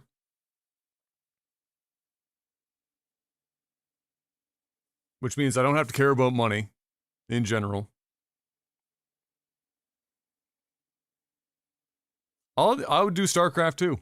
I would just get good at StarCraft 2 finally. Ooh, shit. Quick, somebody write Adam a $500,000 a year check. Because if I don't have to worry about money anymore, if you're stripping that aspect, because a lot of anyone in this age bracket will know you play competitive games and shit. It is hard to not bring the stresses of your everyday life into the competitive field. And money is the biggest stressor for most people. So if that's taken care of, and you're just showing up and you're doing your thing for 6 hours a day and hanging up the boots, and you need to have some variety, and you need something that I need something that I can kind of grow into to some degree. Yeah, I think that's it would be something like that. It's StarCraft. It's got to be competitive. So StarCraft 2. It's League of Legends. It's something competitive that in that vein. Because I'm not at that point. At least I'm not bringing all the bullshit of adult life into the competitive thing. So I think that would probably be what I'd have to do. Because, I can't, would I like to play one of my favorite, offline games for 6 hours a day? Yeah, for maybe a year. And then I would be gassed. Yeah, burnt out of it. Yeah, burnt out. Just fuck. Couldn't do it. Yeah. So, yeah, I mean, that's, probably that. All right. I could see iRacing too, but I wouldn't be doing it with this setup. Well, dude, you have $500,000 a year. You could quite literally build I'm buying whatever. At $500K a year, dude. I would I already have an insane setup. So, but I would have the top of the line everything. I would get the best coaches. I would fucking have the best customized rig money could buy. And then when new shit comes out over the years, upgrade. It just feels like, it's a no-brainer for me. I gotta go iRacing. That's true. I gotta go iRacing. Roran asks, what is the most underrated game in your opinion and the most overrated game? And he says, any console, any era.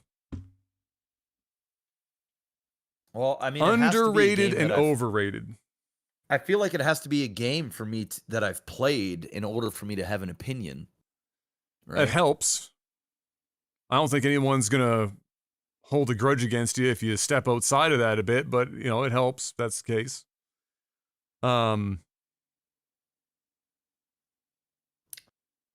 The most overrated game, I'm going to ruffle some feathers, man. The most overrated game of all time. Zelda Ocarina of Time. And the reason why I'm saying that, it's not because I think it's a bad game. I don't think it's a bad game. I think that it's held to such a high degree that it almost, for me, it makes it overrated. Because when I eventually played the game, and I didn't play it as a kid. See, I played it as a 25-year-old, right? So I didn't have that nostalgic feeling. So that's tough. It's a long time to wait before you play it too, because that game is old as fuck by the time you played it. Yeah, so I'm gonna say Ocarina of Time, and I'm basing this off games I've played. So I because it's just there's too much going on out there, and I want to be able to say it with from my own personal. Yes, that's experience. fair. So I'm gonna say Ocarina of Time, and not because I dislike the game. Yeah. And I hate the game. Yeah. I just feel like it's so overhyped that I cannot, I just have to say it's overrated. Okay. Saying something is overrated doesn't mean that it's bad. It's just it's overrated. And then I would say underrated. Oh, that I've played.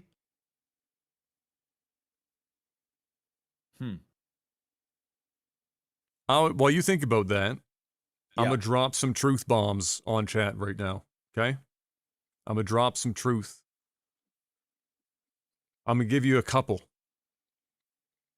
Because I've got shit in the bag, you know me. Overrated games.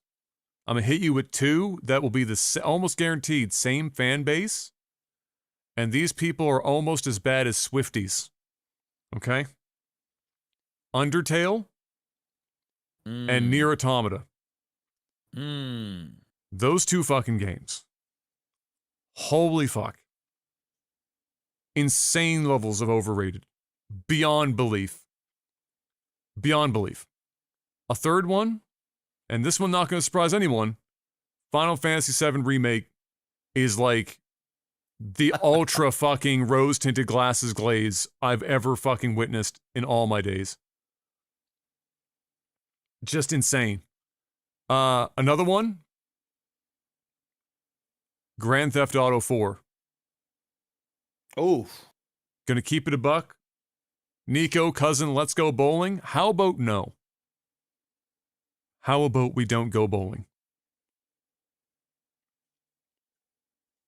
What else can I come up with while you're thinking about this? Underrated, man. Like overrated.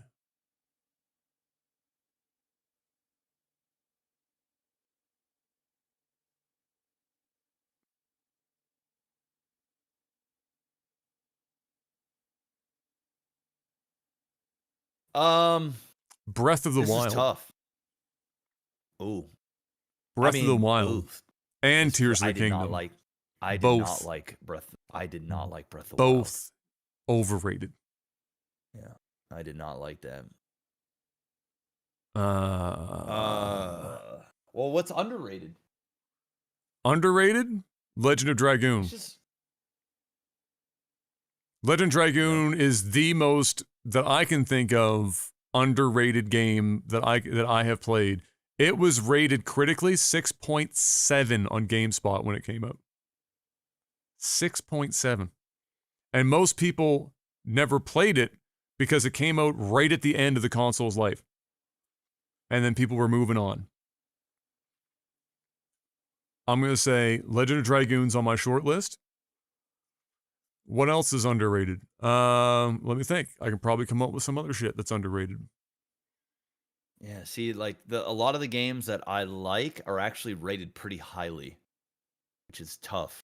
And it's hard for me to figure out a game that I feel like is underrated that I've played that didn't get the love that it deserves.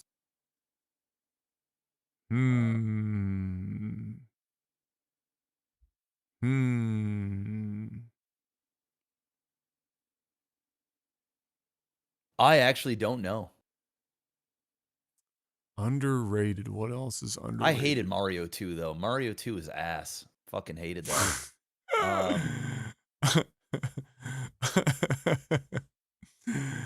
Oh shit. Oh, you know what else is overrated? I got more overrated. Overrated's easy because Overrated so easy. People, especially newer games, because people's standards got so fucking bottomed out that it just stopped mattering anymore. The Last of Us is wildly overrated. Wildly.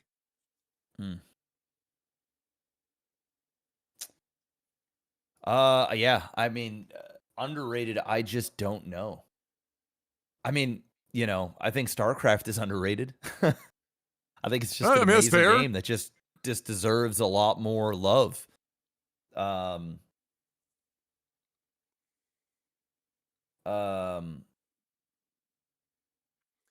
This is going to surprise people a little bit. As it is right now, if it wasn't for the fact that there's like a skeleton team and there's no funding left, I actually think Halo Infinite is underrated in its current form. If you think about when Halo Infinite first dropped, the amount of hype behind it that only disappeared after people found out that there was nothing to really follow it up, because nobody knew how bad the development cycle was for it until it happened. They released it. There were like 300,000 or 400,000 people simultaneously no-lifing Halo Infinite until they could no longer hold out for more content and patches. And after they finally battled it out and basically every head was fired and replaced with new people and the whole, like, they went through the ringer and they finally get the game to a place where, like, the feature set and everything else, they don't have the player base to uphold it anymore. But if you still play it right now, whether it's just with a couple of friends, arcade modes, you're on the ladders, you're doing whatever, rank modes, Halo Infinite is the best that Halo's been since Halo 3. It just took too long and it was too fucked by Suits to keep it in the limelight that it had out of the gate. If this was the version of Halo Infinite that dropped on day one, we'd still be talking about Halo Infinite.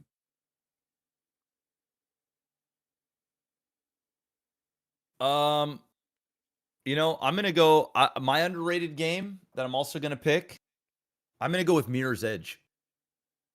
Oh, I don't know if it's underrated, but I think people should respect it more for sure. I think it's underrated. It's a good ass game. I don't think that game got enough love. I mean, at this point, we should be on Mirror's Edge 6. Well, 2 was not that great. That's part of the problem. They kind of fucked it on 2. Like, that was the momentum, no pun, kind of lost. Yeah, it definitely did. On 2. I still enjoyed it for what it was, but like, dude, I can go back and play 1 right now. And enjoy it. It's an incredible game. It's incredible. Yeah. And I agree. I just didn't want to mention another JRPG, but Lost Odyssey is underrated as fuck. And it was because it was a JRPG on Xbox. That's why. If it was on PlayStation, people would be sucking its dick fucking dry on the regular till this day. And instead, you know,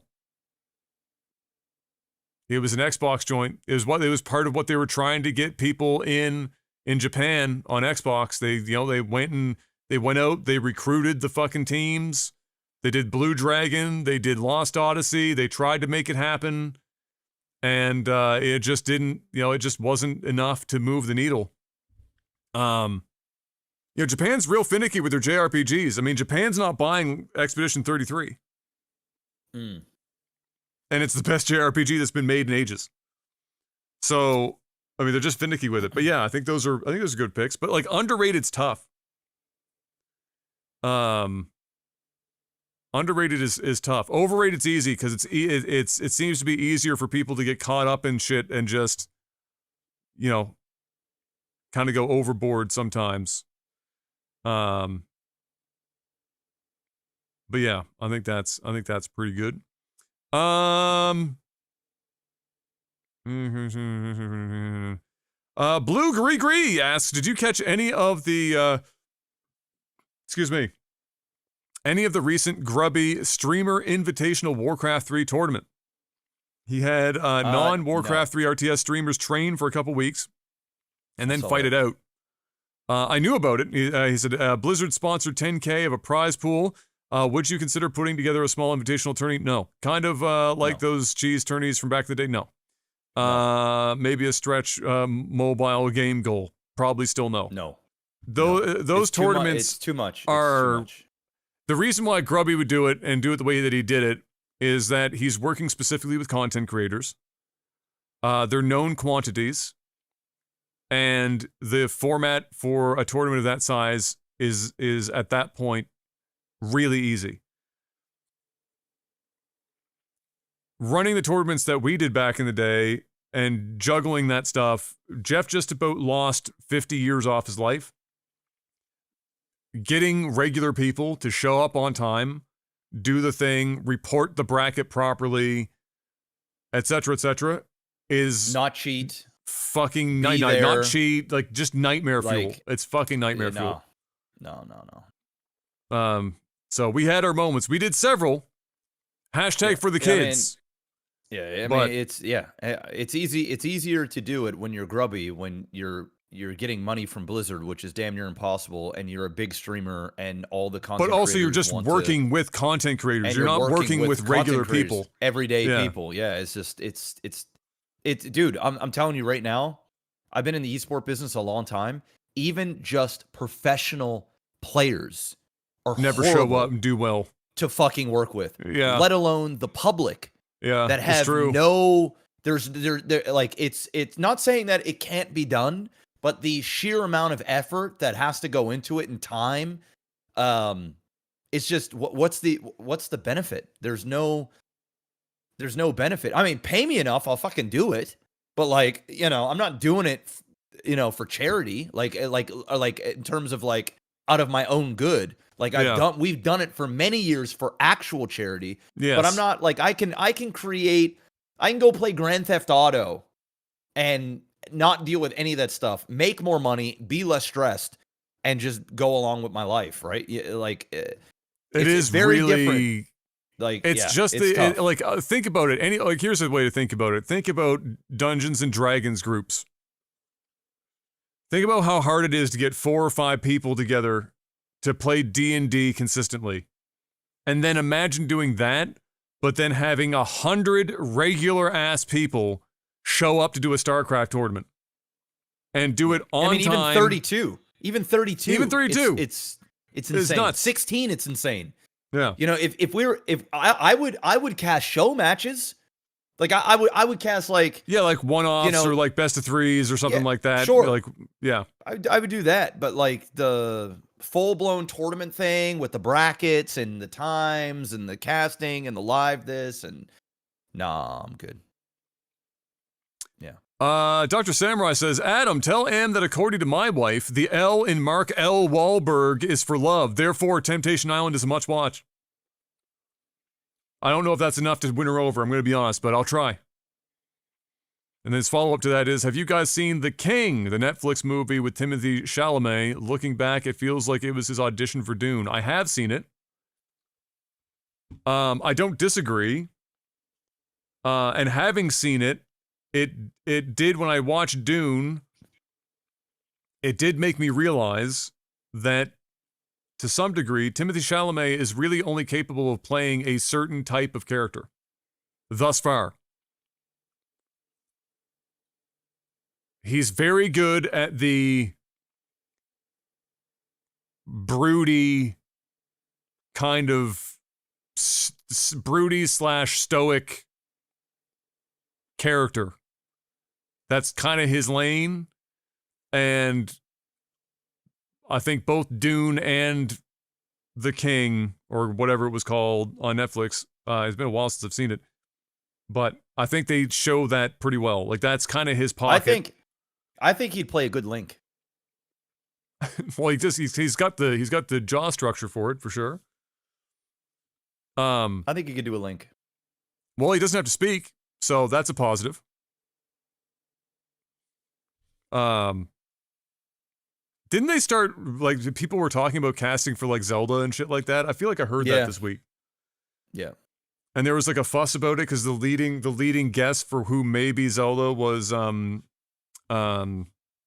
what's her name? Trans, actress that is now, her name's going to escape me.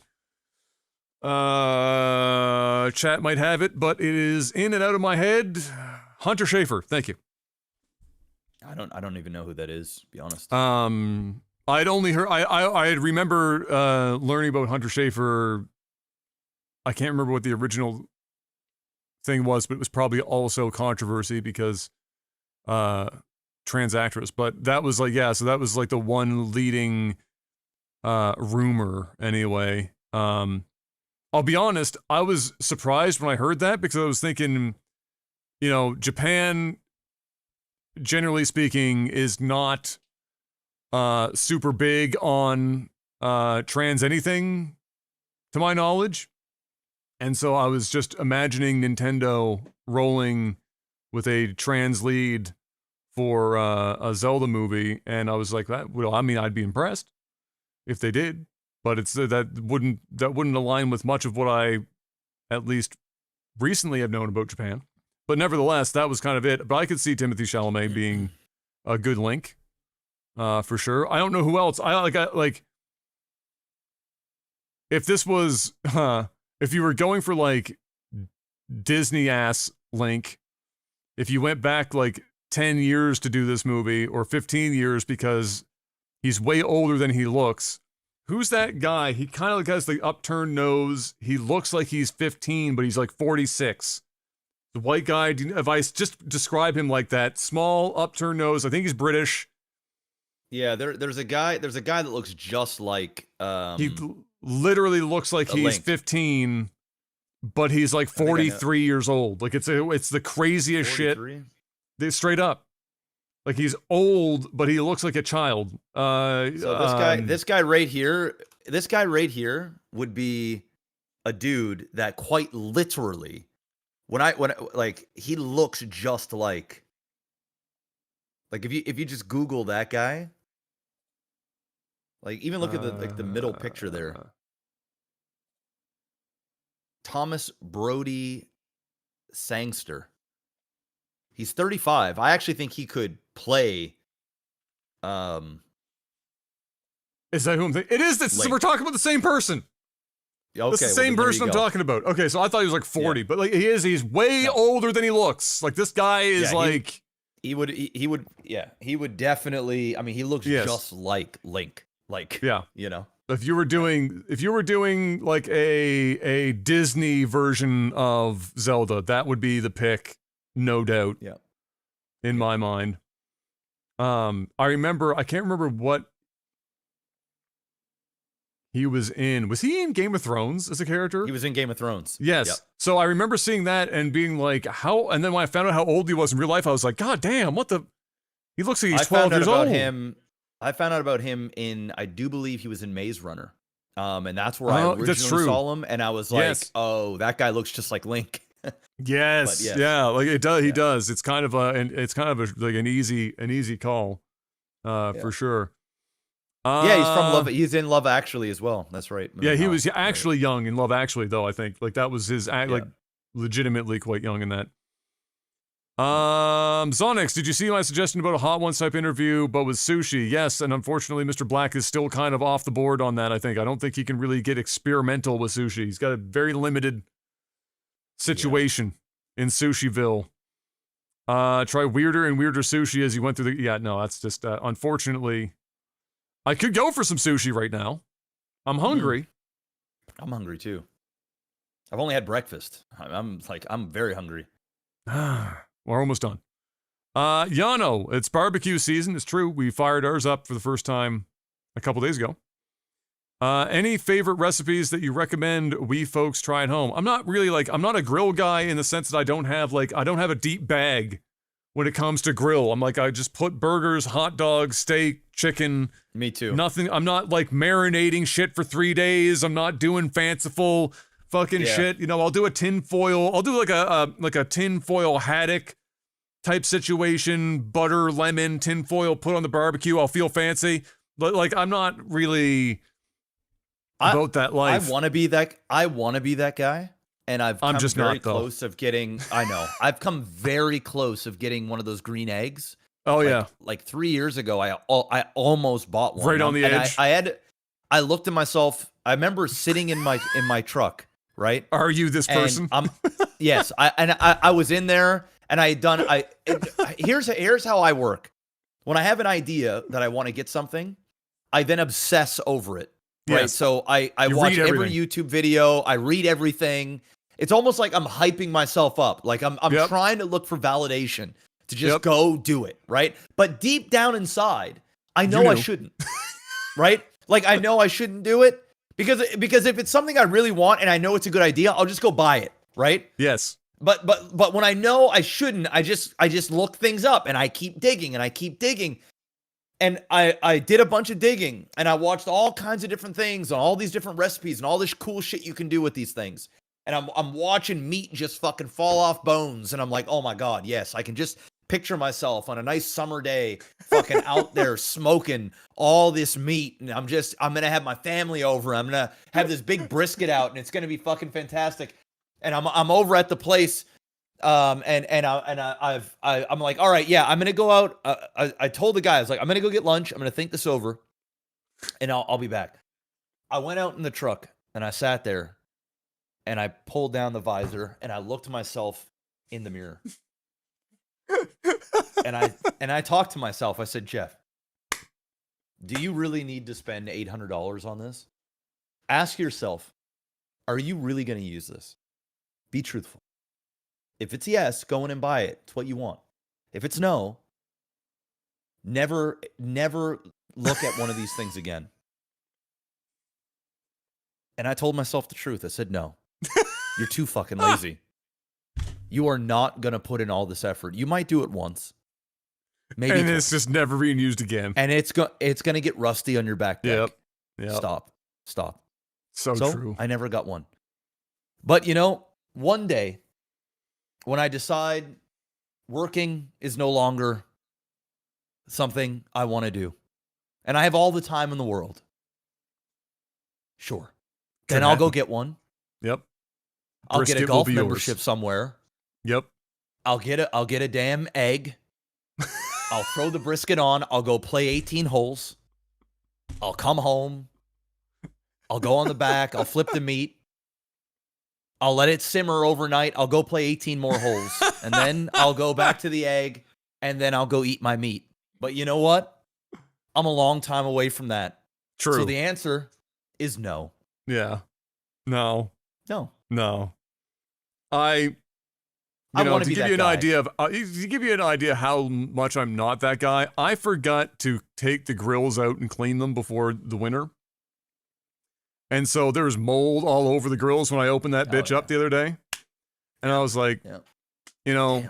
Yeah, Now, here's the upshot to that. It's a barbecue. So I just turned all the burners on high for a half hour and nothing survived. Let that shit burn. Just burn that shit right off. Scraped her all down. I did eventually, once I scraped her all down, I pulled the grills and just gave them a quick wash and fine. But that gives you an idea. Like, I ain't that guy. No. I ain't even the guy. I feel like in order to be that guy, you already have to be the guy that's barbecuing year round. Like you pull the barbecue over to the sliding door on the deck during the winter. Yes. Because you're still barbecuing through the winter. I feel like that's the first thing you ask yourself is, if I'm not doing that, am I really that guy? Yeah. And the answer is no. Let's not talk about it, but I'm just going to add this on here as well. Mm-hmm. The price of meat and good meat these days. God damn, dude, bro. You ain't buying this thing to go and throw on fucking generic ass. No. You're going to a butcher. Yeah. You're fucking buying some good ass shit and you're cooking it right. You're smoking it right. I'm not, I ain't spending and doing all this shit so that I can make a $15 steak from your local fucking market taste delicious. No.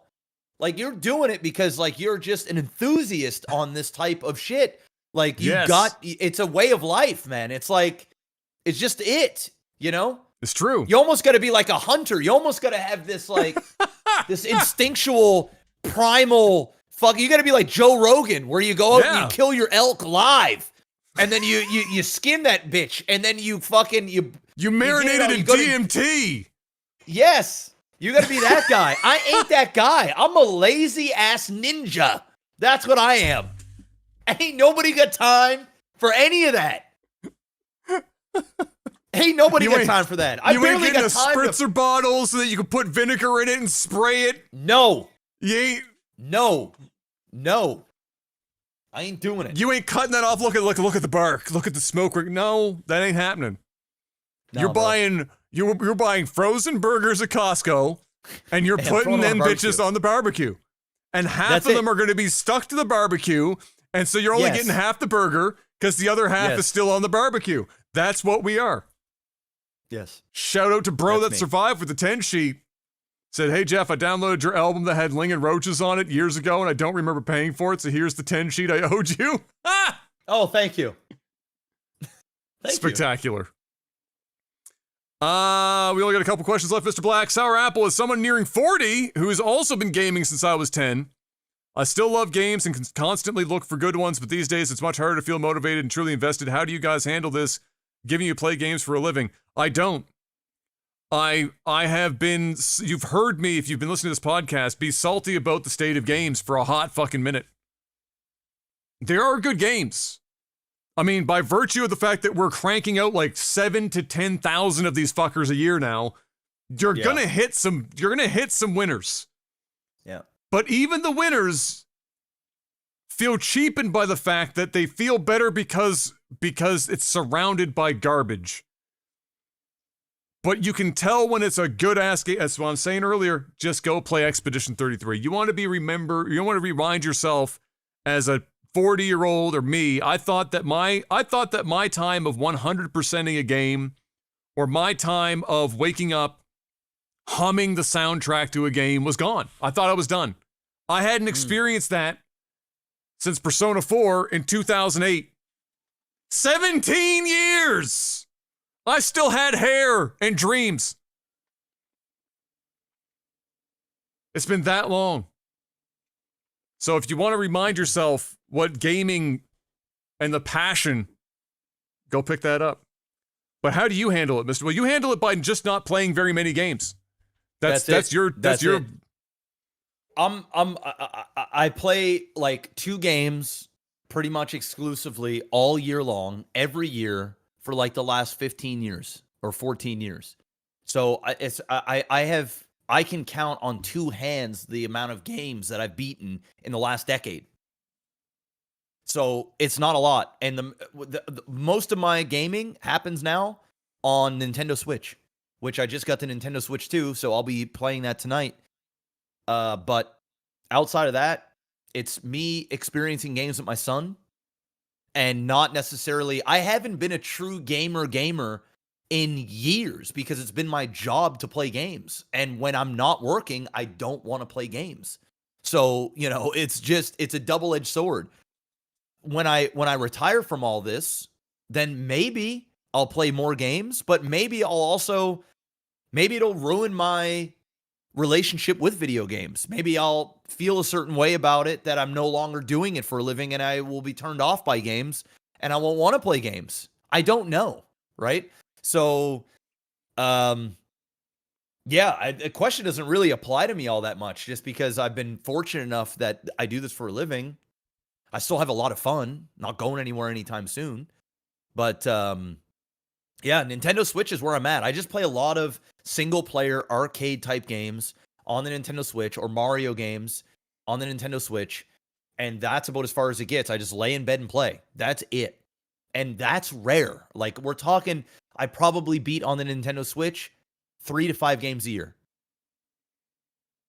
And those are short games. Like, Nintendo games aren't, most of them aren't like 20, games, 30, 40, 50-hour games. The majority of the games I play are like 10-hour experiences. Sometimes even less. If I'm playing like a Teenage Mutant Ninja Turtles arcade game or Contra, or those are like 5 to 8 hour games, beating them all the way through. So,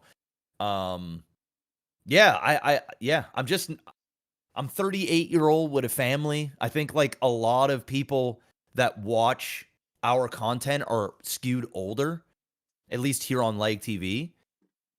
I think the majority of people can probably relate that we just don't have the time we used to have when we were teenagers in our early 20s.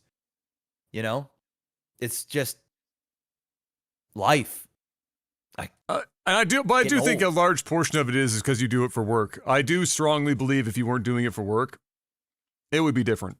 Like I do think that you'd probably right. Yep. it would be, you know, as a hobby, I don't think it would have ever gone away for you. You would have probably been dumping. Obviously, you wouldn't be playing as long as you are, but I still think you'd be playing more frequently and with more variety. Like I think you would be probably invested in more games. Clearly, nobody at this stage in their life really is, even most content creators, you know, aren't able to play games at the pace and whatever that you would have when you're a kid. It's just that is the reality of life for sure. But no doubt, you know, I do think some of it is just for us. It's like we're doing it for work, and so there's something that comes along with that for sure. Yeah. And I can honestly say too that like if viewership wasn't an obstacle, you would also do other I would games, be playing a lot more games. Yeah. Right? But exactly. like I'm pigeonholed into very specific things. Yeah. For obvious reasons.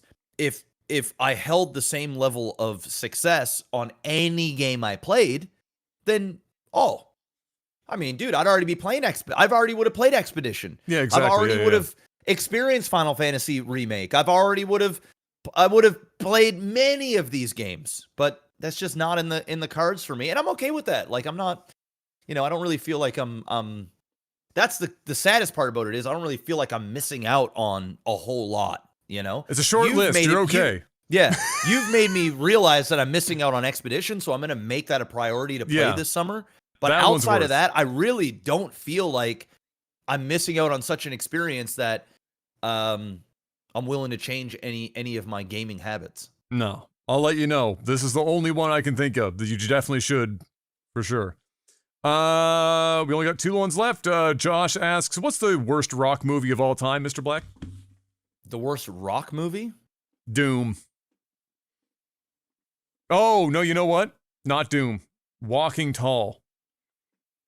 Oh, I don't think that's the worst. I think Doom is way worse. Do you think Doom's worse than Walking? For me, it's between those two. I thought Walking Tall was fine. Like I thought it was like you know, like a Jason Statham level, you know, that's fair. Yeah, that's fair. You know, actiony. Okay. You know what I mean? Doom. I think Doom. Yeah, I'd go as far as saying I actually like Walking Tall. I actually think fair it's enough. Okay, I haven't watched it in a long time. Fair enough. Doom is complete Doom is ass bad. cheeks. I mean that thing is fucking bad. That shit's real bad. Yeah, I'll go with Doom as well. Yeah. Yeah. And then probably second is Black Adam.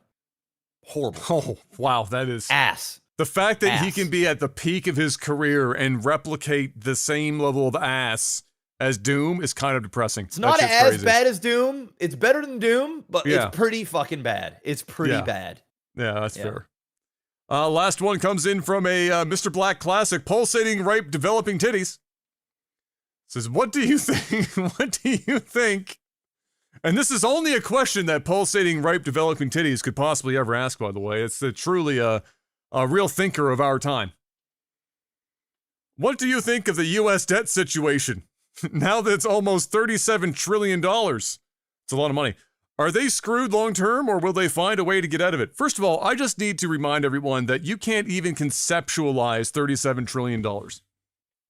Like, we've been hearing about money at such a pace, like we've gotten desensitized a bit to what certain dollar amounts, mean.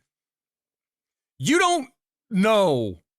Your brain can't visualize a trillion, let alone 37 of them. That's so much money. It's incredible to me. That being said, are they screwed?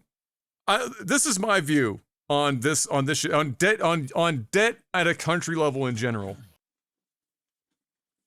if I put on my macroeconomics hat and I talk about it from a textbook definition of all this shit, by the book type stuff, right? What does a country having a bunch of debt, what are the knock-on effects of all that stuff? You could talk about it at length.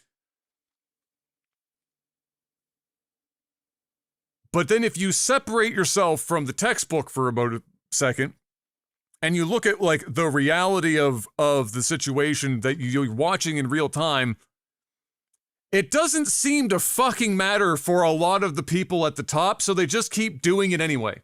Like, nobody goes in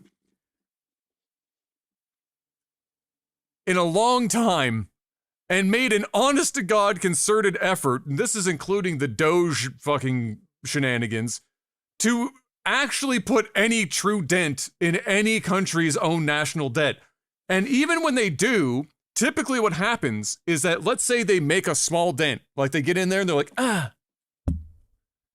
gotcha. We chipped a little bit out of there. We ran a $12 billion surplus this year. Woo!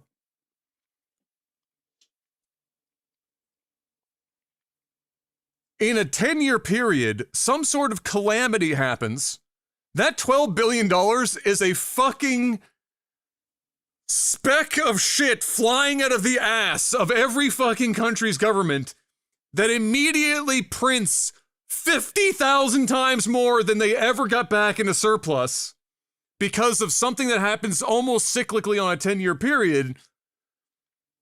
And so, and the dollar amounts just keep getting higher and higher and higher. I mean, like, if you went back in time into like the 70s and 80s, and whether it's the US or Canada or like South Korea or Japan or whatever, it doesn't matter where you go.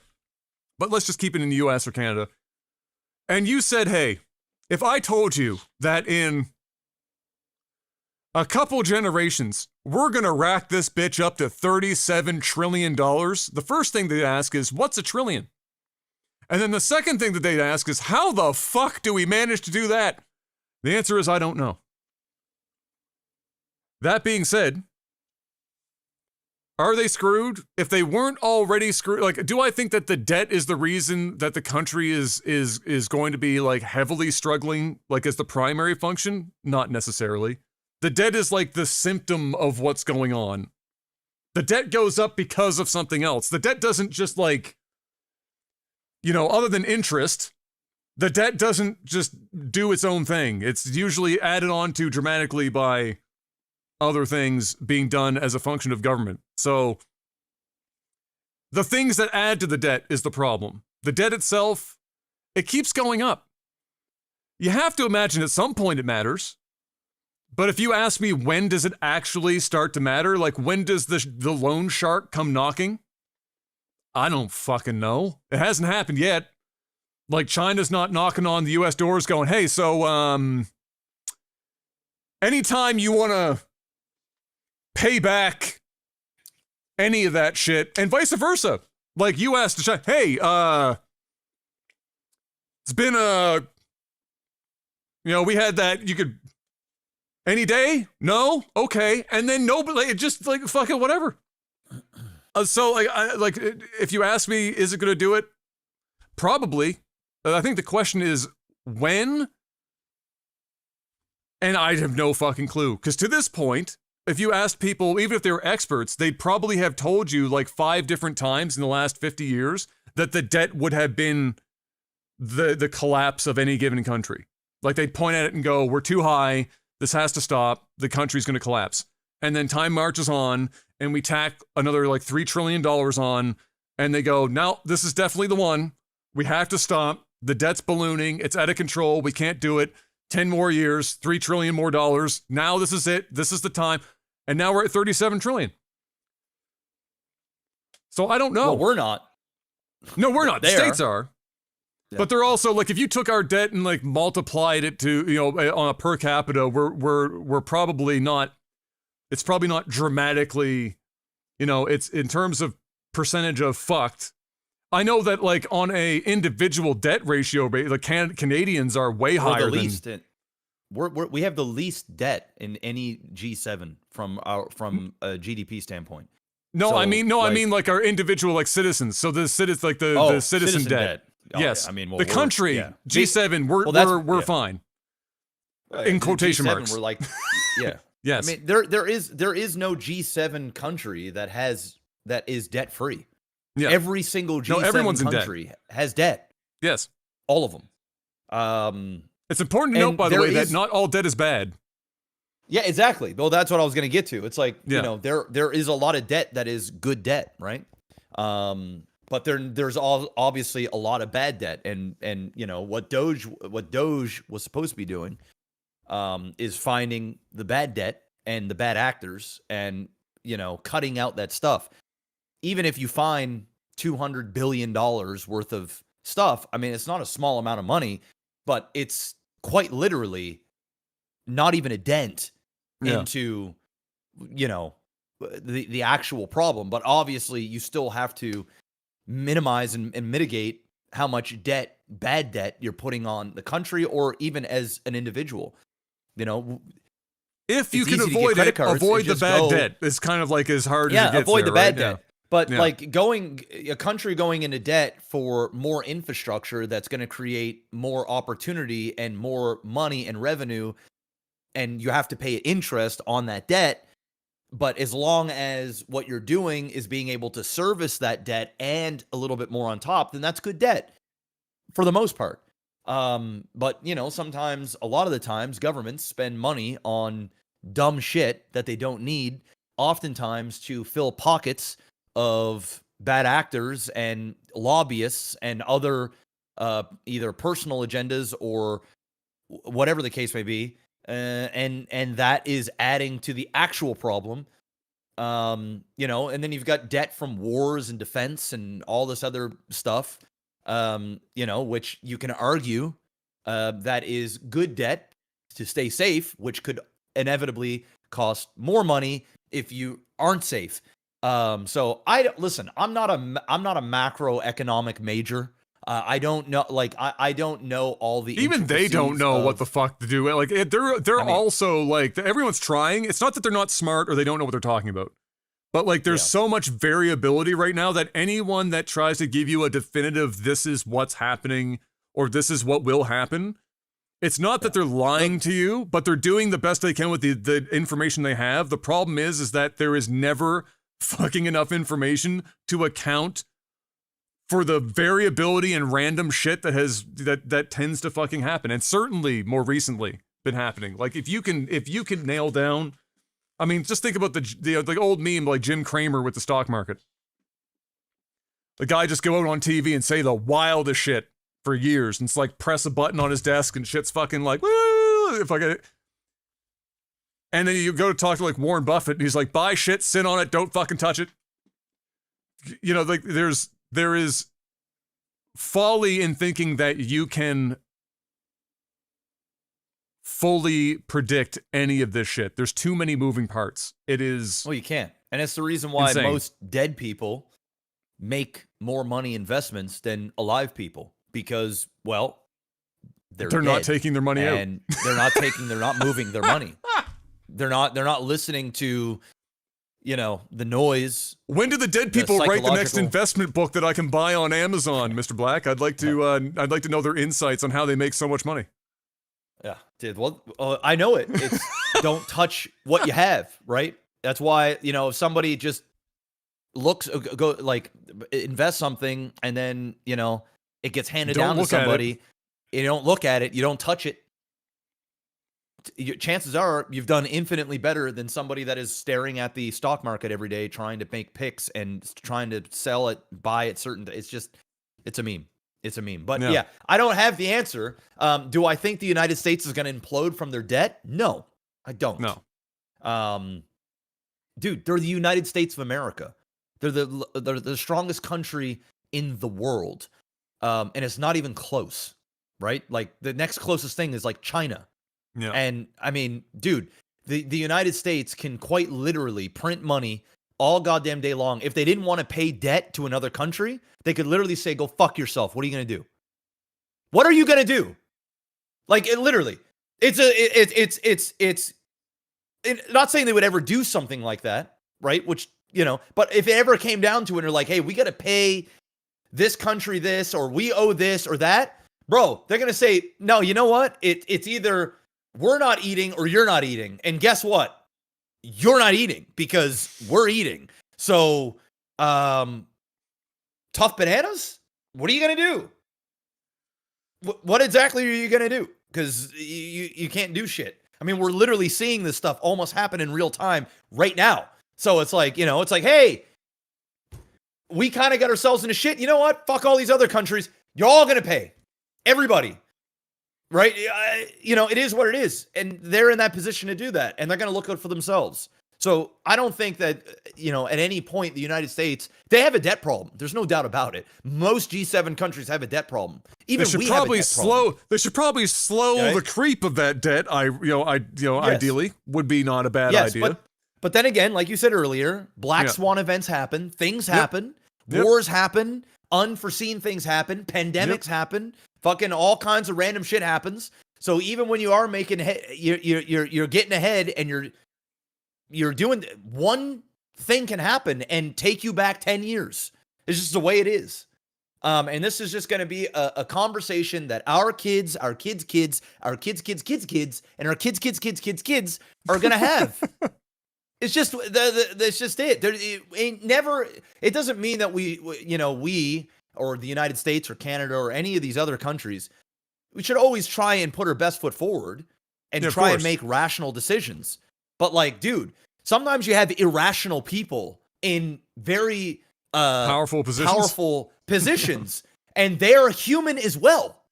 They're not these like, beings that don't make mistakes and beings that don't have biases or beings that don't have own self-interest. These things are just going to happen, dude. It's just a matter of mitigating as much as you can for as long as humanly possible. But no, I don't think the United States is going to implode on itself because of its $37 trillion. It's going to go to 40 trillion and 50 trillion and 80 trillion and 100 trillion. That's just what's going to happen. And, the iPhone that you buy and the fucking pencil Adam's holding and the food that we eat is going to go from, $5 to $10 to $50 to $100 to $200. And they're just going to print more and more and more and more and more. And they're just going to keep the whole thing going. That's just how it is. That's just how it is. That's how the world works. It doesn't get any deeper than that. No. It is what it is. It is. Look out for yourself. Worry about your home. You can. The best you can, and take care of you and yours. That's all you can really do. Trying to, obviously have a say with your vote and fucking go out there and try and make change happen. But ultimately, you will lose your goddamn mind trying to figure out the ridiculousness of government decisions. And it don't matter. I'm not even just talking about the United States, dude. I live in Canada, one of the most the country is so stupid. The government is so fucking dumb that like I'll lose my goddamn mind trying to debate, argue, fucking rationalize unrational people. It is what it is. The only thing I can do is worry about me and my family. That's the show. And if I can take care of me and my family, then I can help a neighbor. I can help a friend. I can help. That's about as far as my fucking circle can go. Trying to figure out all of the other shit above and beyond that, bro. You'll go mad. You'll go mad. Because it's madness. That's always what I try to preach to people when they start to like catastrophize when it comes to stuff like that is and I do think that it's true, and why I preach it is that if you focus on, think of it like, rings around you, degrees of separation, you only need to go so far. You're looking out for you look out for yourself first, not in a selfish run everyone over way, but you make sure that you are okay so that you can take care of your family. And then when your family's okay, you can extend that a little further into extended family and friends. And then when you got that, now we can start getting involved in our local community. And when everyone does, if everyone does that, then better the place. ripple effect of hitting out to that point ends up affecting the macro on a country scale. But as soon as people get caught up on me and then skip straight to like country level shit, which is hard not to do because it's the reality of life sometimes where that seems like it's the only path, then people start getting in trouble there, and it gets really really messy. So yeah, I agree. On that note, we're going into time debt, and so we're going to stop it there before our time debt gets out of control. And we will see you guys hopefully next week after the Summer Game Fest happens, which should give us some stuff to talk about as far as gaming news is concerned. I greatly look forward to as always, even if it's going to be mid, I'd like to see what's coming up in the industry. And so we'll look forward to seeing you guys for that. Until then, thank you once again for hanging out and enjoying yourselves. And again, patreon.com/LikeTV. If you were already a supporter, you might want to go and check. If you were intending to keep it going, Patreon literally just axed a third of our shit, and it's from that Apple stuff. So a third of our income on this podcast, and to a degree the StarCraft stuff, went away because Apple. So thank you, Tim Apple. And for everyone else, just get out there and double check if you meant to keep that thing going. Until we see you next time, thank you once again. Have a good one, and peace.